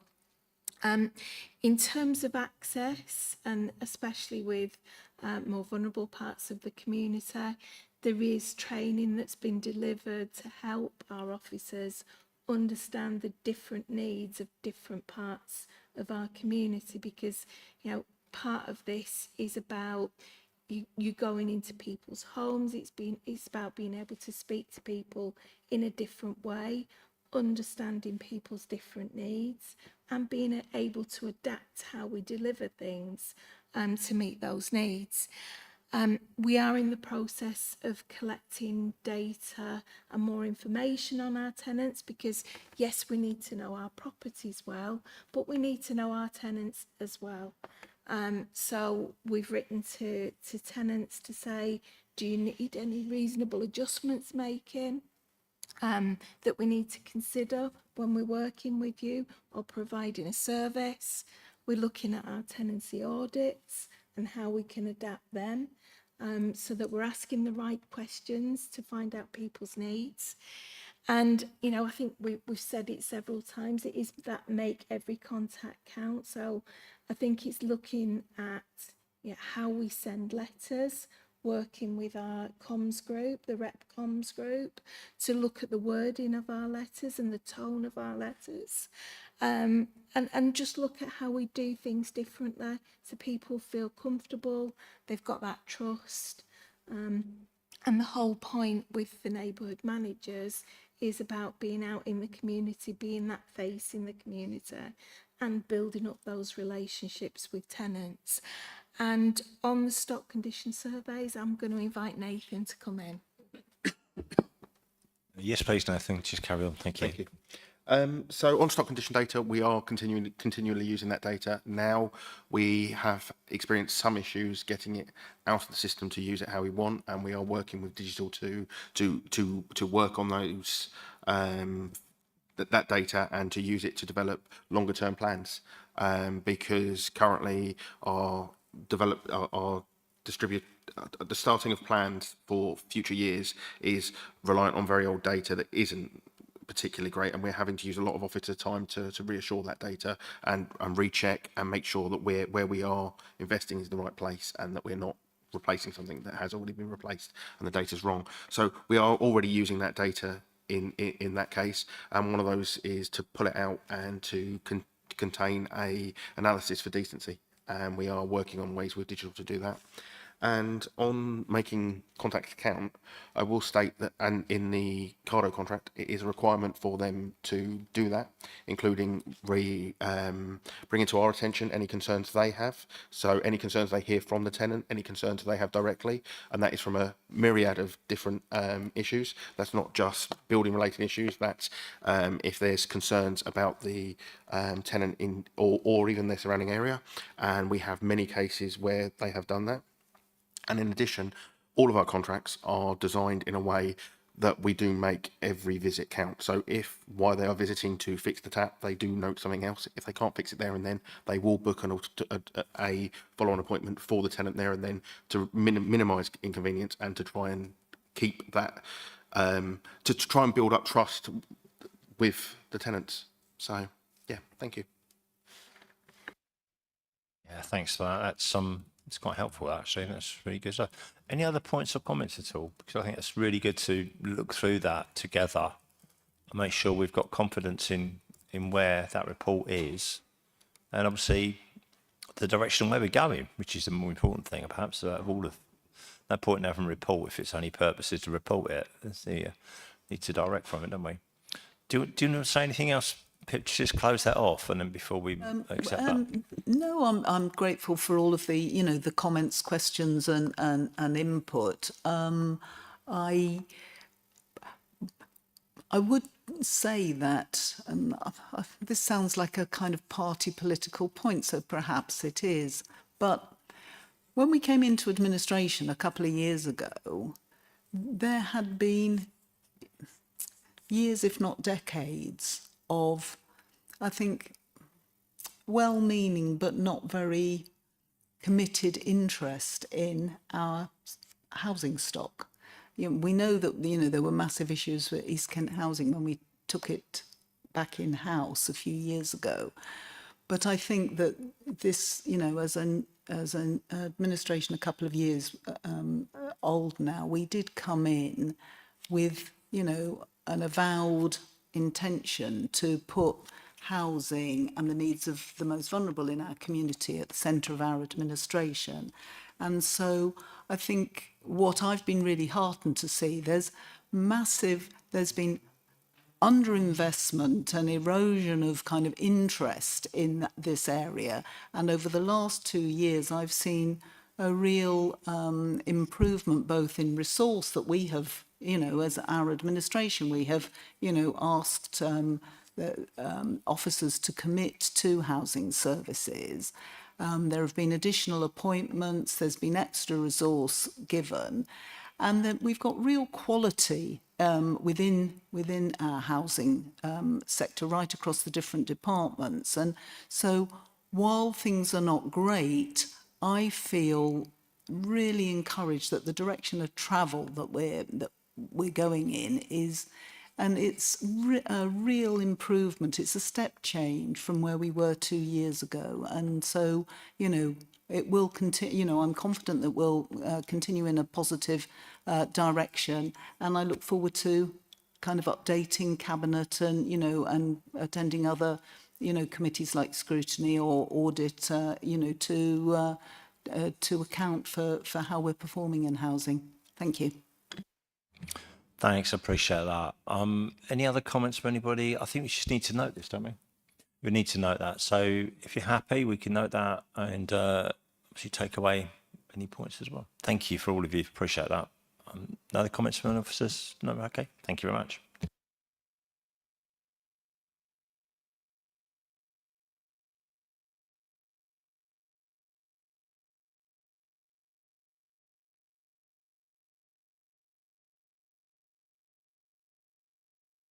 Okay. The next one, this item 10 is the annual workforce report for 24-25. This is with me just to introduce. I guess it's a much shorter report, and it summarises basically the statistics around our workforce. And how we're performing, and more importantly, perhaps we're performing against other similar councils and what have you, is where we ought to be measured against. So there's a few things I've sort of picked out of that from my point of view, just to get the conversation going and seeing where we are. I think it's good that we have a focus on recruiting still within our organisation and in this report, as sort of filling the vacancies that are around. There's still 85% of the posts are filled. That's 15% or thereabouts vacancies, which is a lot to carry, I think, in a workforce that's stretched. So I think recruiting is important that we keep going on that.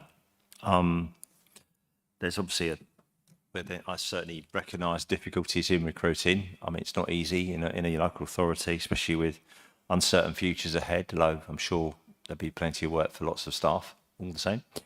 And also the turnover of staff is still 10%, which is about there or thereabouts for the sector, but that's quite high for a lot of organisations. So it's good to see a focus on training. And personal point of view, we do need to keep our staff at the top of their game every single day of the year. I think the thing that come out of this report for me was a concern about sickness levels. And, I think there was a tragic to hear that, 2 members of our staff left through terminal illness, and quite right and proper that those staff are supported for as long as they need to be, and there's no judgment on that whatsoever. But even taking that factor aside, we still got around 7.3 days lost per employee, and the average is about 5.8. So my first question is to the team, and just say, can we fill me in a bit of details on the way that we're handling and looking after our sickness record with staff and how we might improve that or whatever. So. Thank you, Chair. I think one thing to say is it's been a particularly challenging year for staff. It's been a year when we've been between offices. So we've been working from temporary office accommodation. Some staff haven't been in very often at all. So I think that's particularly challenging. And also with the announcement of LGR. And I think those two factors have made it a very unusual year. Having said that, we've had a real focus on communication, a real focus on development and training, and all of that kind of plays into supporting staff's mental health and well-being, which you'll see from the report is one of the issues. We have excluded the fact that, or ruled out rather, the fact that the skeletal issues are anything to do with people's working arrangements. We're very tight on that. So one of the things we're going to focus on is the mental health side of things. We know life is challenging for people, you know, nationally, internationally. There's lots of negative news. We know that that's having an effect on how people feel anyway, let alone how they feel when they're then presented with the stresses of work as well.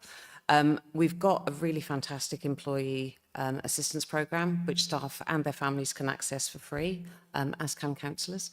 And we're going to be doing a piece of work to actually look at what the take-up rates are for that and identify any barriers to people engaging in that programme, because that offers free advice and counselling. And all of the anecdotal feedback we've had from staff who've used that is that it's a really, really valuable service. So I think that's a really big thing that we could be doing. We're also going back to using some of the triggers in terms of regular days that people are taking off sick, whether that's always on a Monday, what's that telling us? When there are triggers in terms of the numbers of days that people are having in a rolling 6 months. So we used to do this fairly rigorously, and I think we've lost sight of that a little bit. So we're going to bring that back in, and we'll be working really closely with managers. We have regular managers conferences where we work through a number of these issues. So we'll be working really closely with managers, and we'll provide training for them as well in response to any of the issues that we find out. Thank you, Chair. That's encouraging, sirs. And any other comments from anybody else? And can I come to... Yeah, go for it. Yep. Thank you, Chair. It was only a couple of quick questions. You know, the sickness obviously is averaged out over everyone. Is it fundamentally, though, that we've got a few people that are sick a long time, and actually, because obviously it doesn't drill down into the data, is statistically 350 and 380 are never sick? That would be one interest. And the only other point, you just touched on it, Susie, thank you, is in my workplace, we have a really stringent protocol. So a number of days off triggers stage 1, stage 2, stage 3. And actually no one really ever gets down the stages because you're managing it. And I think sometimes that spots those patterns. I mean, they're very hot on that. But yeah, it's just to touch on that really. And Alan's touched off most of the things that I wrote down, but the turnover in the LGR is a worry. I'd just mirror that really, I think, speaking to staff. And I think, but it's really good to see the amount of training. And I think it's been really positive communication with everyone at the engagement events, and everyone thinks, I think it feels that we're in a positive position maybe compared to some other councils. Thanks.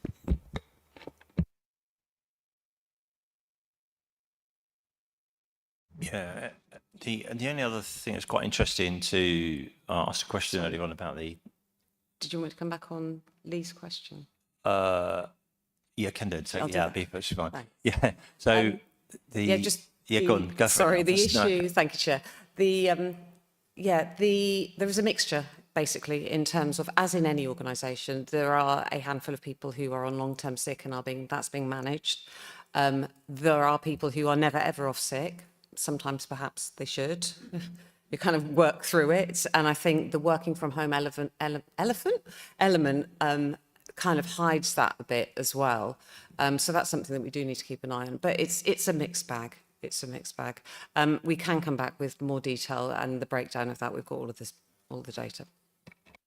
Yeah, I was just actually, I think that's to manage sickness is a really positive thing. People think it's like bullying sickness, but often it means some people need a bit of bullying, but most people actually need some help to get through some periods of difficulty, and it's good to do that. Pip. Yes, thank you, Chair. So, Susie, I'm really pleased to hear that that's counselling services support line or what similar is available to all staff. And as someone who I had my entire career in local government as an officer, having that available, I knew both on a personal level, I accessed it a couple of times myself across my career, found that really helpful, whether it's work related or personal. It can make a huge difference to how how you feel and how you feel cared for or not by your employer. And I also know as a manager that it was really helpful in terms of helping staff who you might know experiencing significant difficulties, trauma or major events in their personal lives, or that it was available to signpost. It's an entirely confidential service, and I know as a when I was working, that as a manager, you didn't know who had accessed or what they'd accessed about. But as an organisation, the organisation can get feedback about which departments, for example, so that you can know whether staff in the housing department or staff in, in telephone handling or in neighbourhood or whatever are accessing the service more or not, because that can also give you good intelligence about where you may, want to focus, efforts in terms of more, positive management or whatever. So it's good to hear that, and it would be nice, I think, for us to receive some reports back at some point with a little bit more detail about that area of staff support. Thank you. Yeah, I agree. I think that's really helpful, and certainly on that part. The other thing I should have said earlier on it, but I asked some questions just before this about the use of e-learning, and I thought that was quite encouraging actually to see that as a process, especially with lots of staff working from home. It's a way of doing that. And it's an ongoing thing, I understand, isn't it? So but the thing that sort of gave me a touch of concern was it's obviously the basics of the health and safety and compliance are in that e-learning. So I asked questions about how is it rolled out and how did we make sure that we had like the so-called 100% compliance. So do you want to fill us in details of that, Susie? And I did have an answer, but you might as well do it. Thank you, Chair. Yes, so last year we introduced a new way of doing e-learning where we're doing monthly topics and staff are getting repeated emails if they're not actually signing up and kind of doing the topic straight away. The take-up has increased by about 150%, which is really good news, so it's having a really good impact.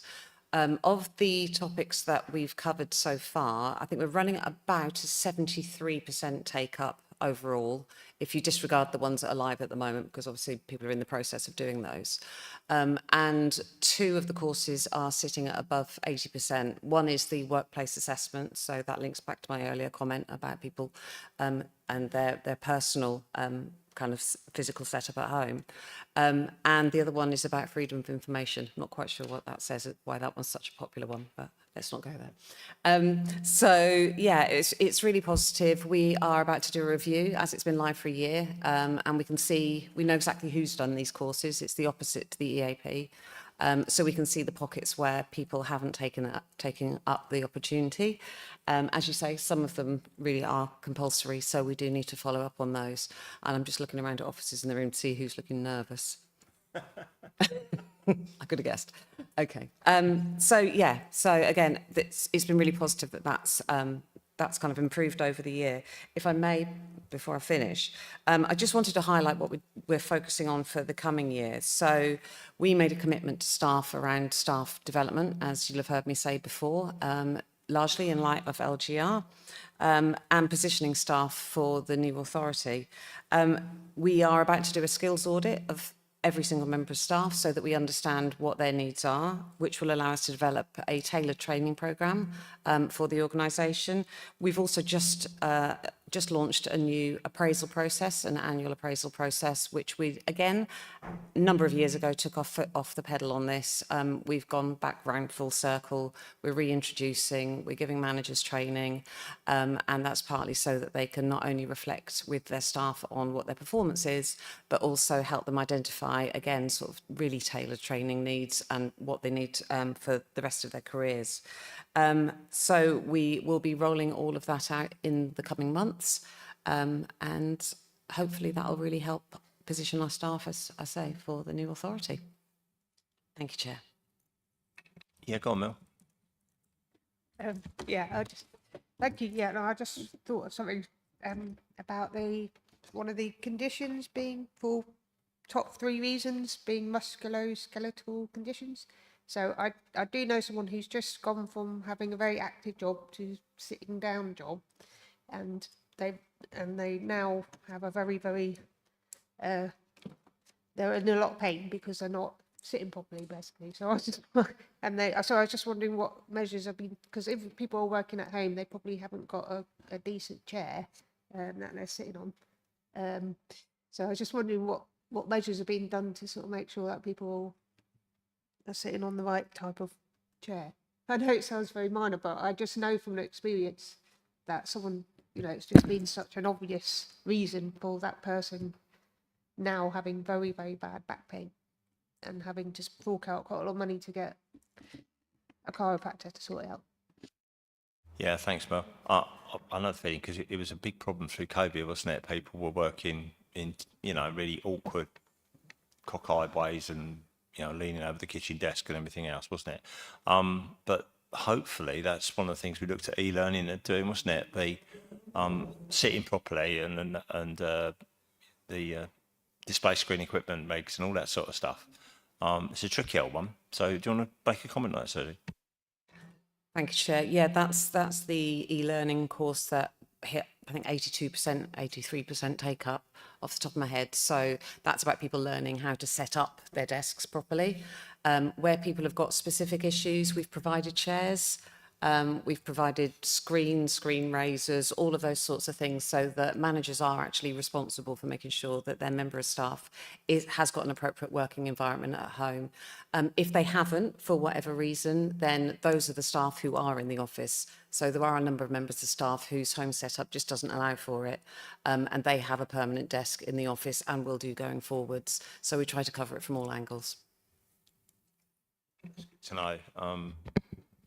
Any other comments from anybody? I might have missed any, but are we okay with that? Because this is to note, this report, does any officers want to add anything to make sure that we're clear on any points that we might have skipped over or whatever? Anybody else? If not, I think we've brought that forward. We appreciate that. There's nothing more important in an organisation than its staff. It's the only thing that's worth anything in an organisation, to be quite honest. We've got some great staff. Let's hang on to them. They've got a great future ahead, in my opinion, as well.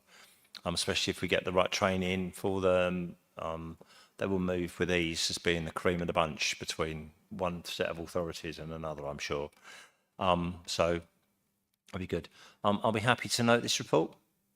Thank you very much. Okay, that's good.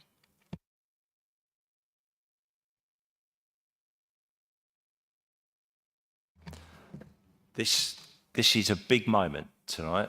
The item 10 to consider a report about. I've got to get the title right. Flip back a page. The Beach Street regeneration. So item 11. Sorry, yeah, item 11. Beach Street. It's a big moment in tonight because it's Lee's first report at Cabinet. So we've got a great team supporting you tonight, and they'll introduce themselves in a moment or two, I'm sure. So it's over to you, Lee. Thank you, Chair. Just a note, first of all, which I thought you may have done, Chair, so thank you. There is some confidential appendices that I just want to double check no one wants to talk about before we move forward. Is that okay? Just because I don't think we will. So I'm not going to go into lots of detail in advance. First, I'd like to thank Richard and mainly Kirsty for this report. It's very detailed. I don't want to regurgitate the whole thing to you. We've had quite a long night of detailed reports.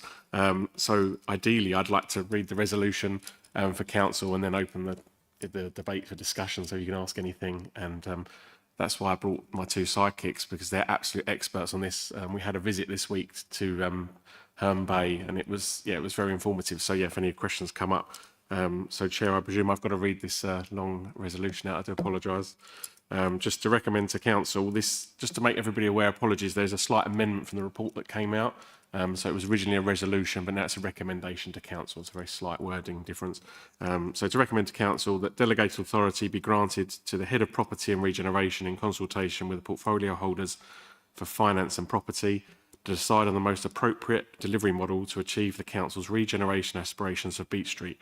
This would either mean A, to implement the necessary steps to deliver the regeneration schemes in phase 1 and 2, as outlined in option 3 of this report. This includes, but is not limited to, applying for new planning permissions, procuring a main contractor and professional team, and any other related tasks required to advance the development on the Beach Street regeneration site. B, if phase 2 cannot be delivered, or if for any reason the approach does not deliver the council's regeneration aspirations, to dispose of the site designated for phase 2 to generate a capital receipt. Part 2, the delegated authority be granted to the head of legal to enter into any legal documentation required to enable the above. And 3, the delegated authority be granted to the Director of Finance, the S151 officer, to decide the most financially advantageous route for funding any potential scheme delivery. And finally, that a budget of £350,000 be allocated from existing capital budgets to allow the progression of the scheme on the basis of the recommended option 3. Do I have a seconder, please? Thank you. I'll second that. Thank you, Mike. It's appreciated. Okay, long piece of work there. Any cabinet member to sort of raise a comment? Because I've got a couple of things I'd like to sort of. Yeah, Mike, go ahead. You start the debate. Thanks. Really, I just want to say that this is the most sensible, practical way of dealing with this. That enables us to improve the seafront area, make it look nice, and hopefully at no loss to us, and possibly a tiny profit. We'll have to see how it goes. It makes sense to do it in 2 stages and see what may come in the future in order in a way of additional funding for housing. But I certainly support this. I think it's a good way of looking at dealing what has been a difficult project for the council. Thanks, Mike. I go with that, and I think it would be useful. I think Mark Hurst is here, and to just work through so we're clear for the tape where we've been and where we are now. I think it's just in that very brief, because Mike is right. This is now the right thing for the right time. There was some scheme many people will remember for Beach Street, which has now changed somewhat and allowed us to develop this scheme. So I don't know whether you would just say a few words just to sort of where we started and why we've changed the scheme that we have. I think would be useful. Let's go. Yeah, thank you, Chair. Yeah, this has been a scheme that I think most people are aware has been knocking around for quite some time. When we first took the decision to acquire the Tivoli site, it was on the basis that it had been sat empty in the private sector for many years. The intention was that we would, as a local authority, step in to deliver where the public sector wasn't delivering. So we acquired the Tivoli site with the intention of redeveloping that along with the car parks. That was back in 2017, 2018, I think. We started on working up a proposal. It was a purely commercial-based scheme. It was looking at regenerating the site. The intention was to wash its face. It's a challenging site. There's a lot of constraints on the site given the location, services, utilities, flood risks, so on and so forth. We then, in 2019, when we had obtained the planning consent, went out to tender for the construction and were delayed by COVID. That had obviously had a huge impact on the council, on the council's finances, on our ability to deliver not just this scheme but a number of services. So decision was taken at that point to put it on hold.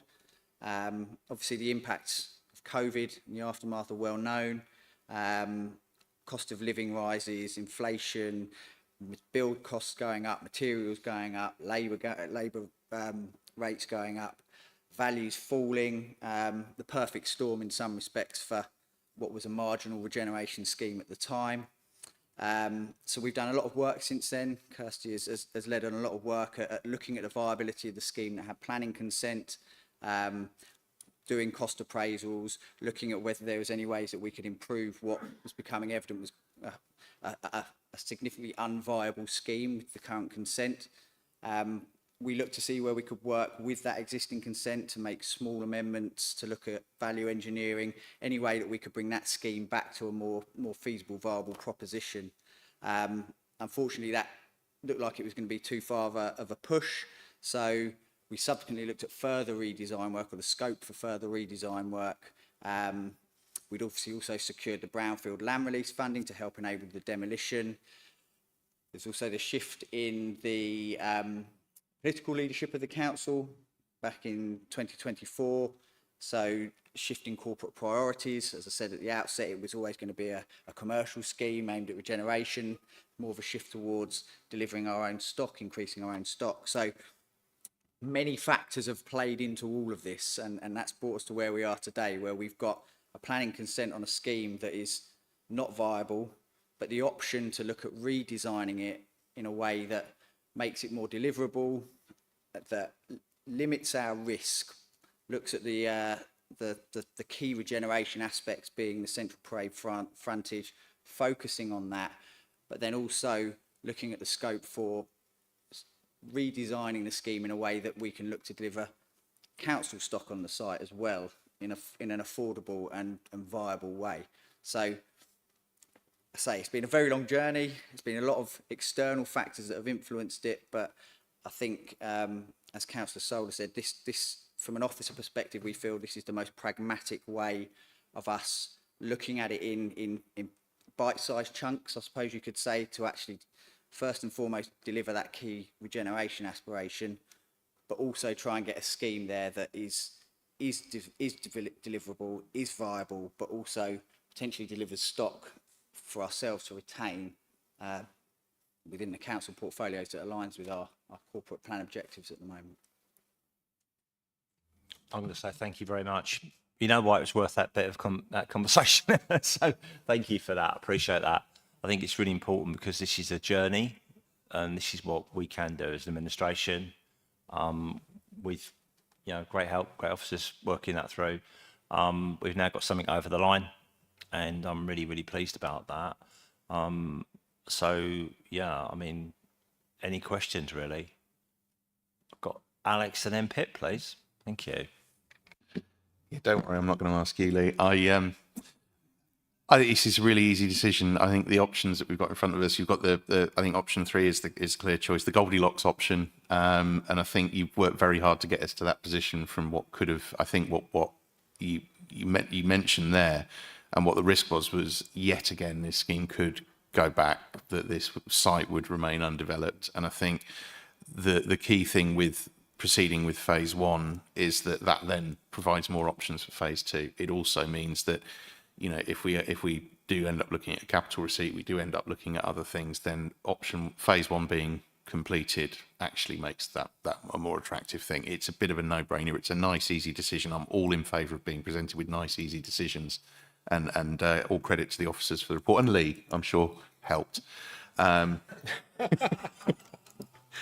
But no, I think it's a really good report, really good option, and I think the idea of putting this back into the private sector, back on the market for someone to develop, it's absolutely a no-go. I think this is vital to that seafront and to that area, and I'm really pleased that hopefully we can start delivering that regeneration in the area, and I'm looking forward to seeing it when it's done. Yeah, go ahead, Pip. Thanks. Yes, and funnily enough, Alex, I agree with you.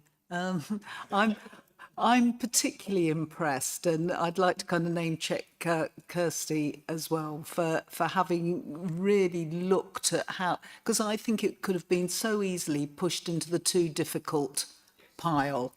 And I completely understand why, when resources in the department, are stretched, and with COVID and all of the things that you've outlined for us this evening, it would have been tempting, I think, to just push it to one side yet again. But I think phase one is really important for Herne Bay, you know, for civic pride, for, you know, some of our key corporate priorities. And obviously, I love the idea of phase two, and the fact that the new government has announced, I hope, you know, a potential financial, you know, financing model with, you know, billions of pounds being, you know, announced, that we might have an opportunity to actually deliver on that. But to do it in these two phases has my complete support, and I'm really impressed at the amount of work that's gone into it to get it to this stage. Yeah, thank you. Yeah, absolutely. I think that's the courage and the commitment to go forward with this, you know, as an offer to, was absolutely amazing. And I think that we're almost sort of got frustrated with it, but we're not now. We're over the line, and that's really good. And may there be many houses built on that plot at the back. Sorry. And that's really good. Any other comments, anyone? Okay, so been proposed and seconded. We need to vote on this, don't we? So to vote for is to basically allow this development to progress to the next phase.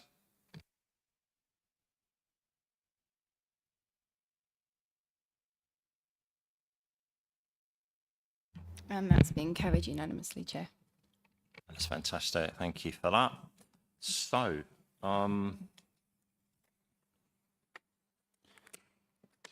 there's no part B, is there? There's no part B. So, date and time of the next meeting is 7 p.m. on Monday, the 8th of September, which is a special meeting. So, secret, but no, special meeting. You're not, so that's a special meeting. So, put that in your diary if it's not there already. I'm sure it's already there. I don't think we've got any other business that needs dealing with. Have we? No, we haven't. We don't need to exclude the press and public. We've got nothing in private. So, with that, I can close this council meeting at 21:16. Thank you very much for your time.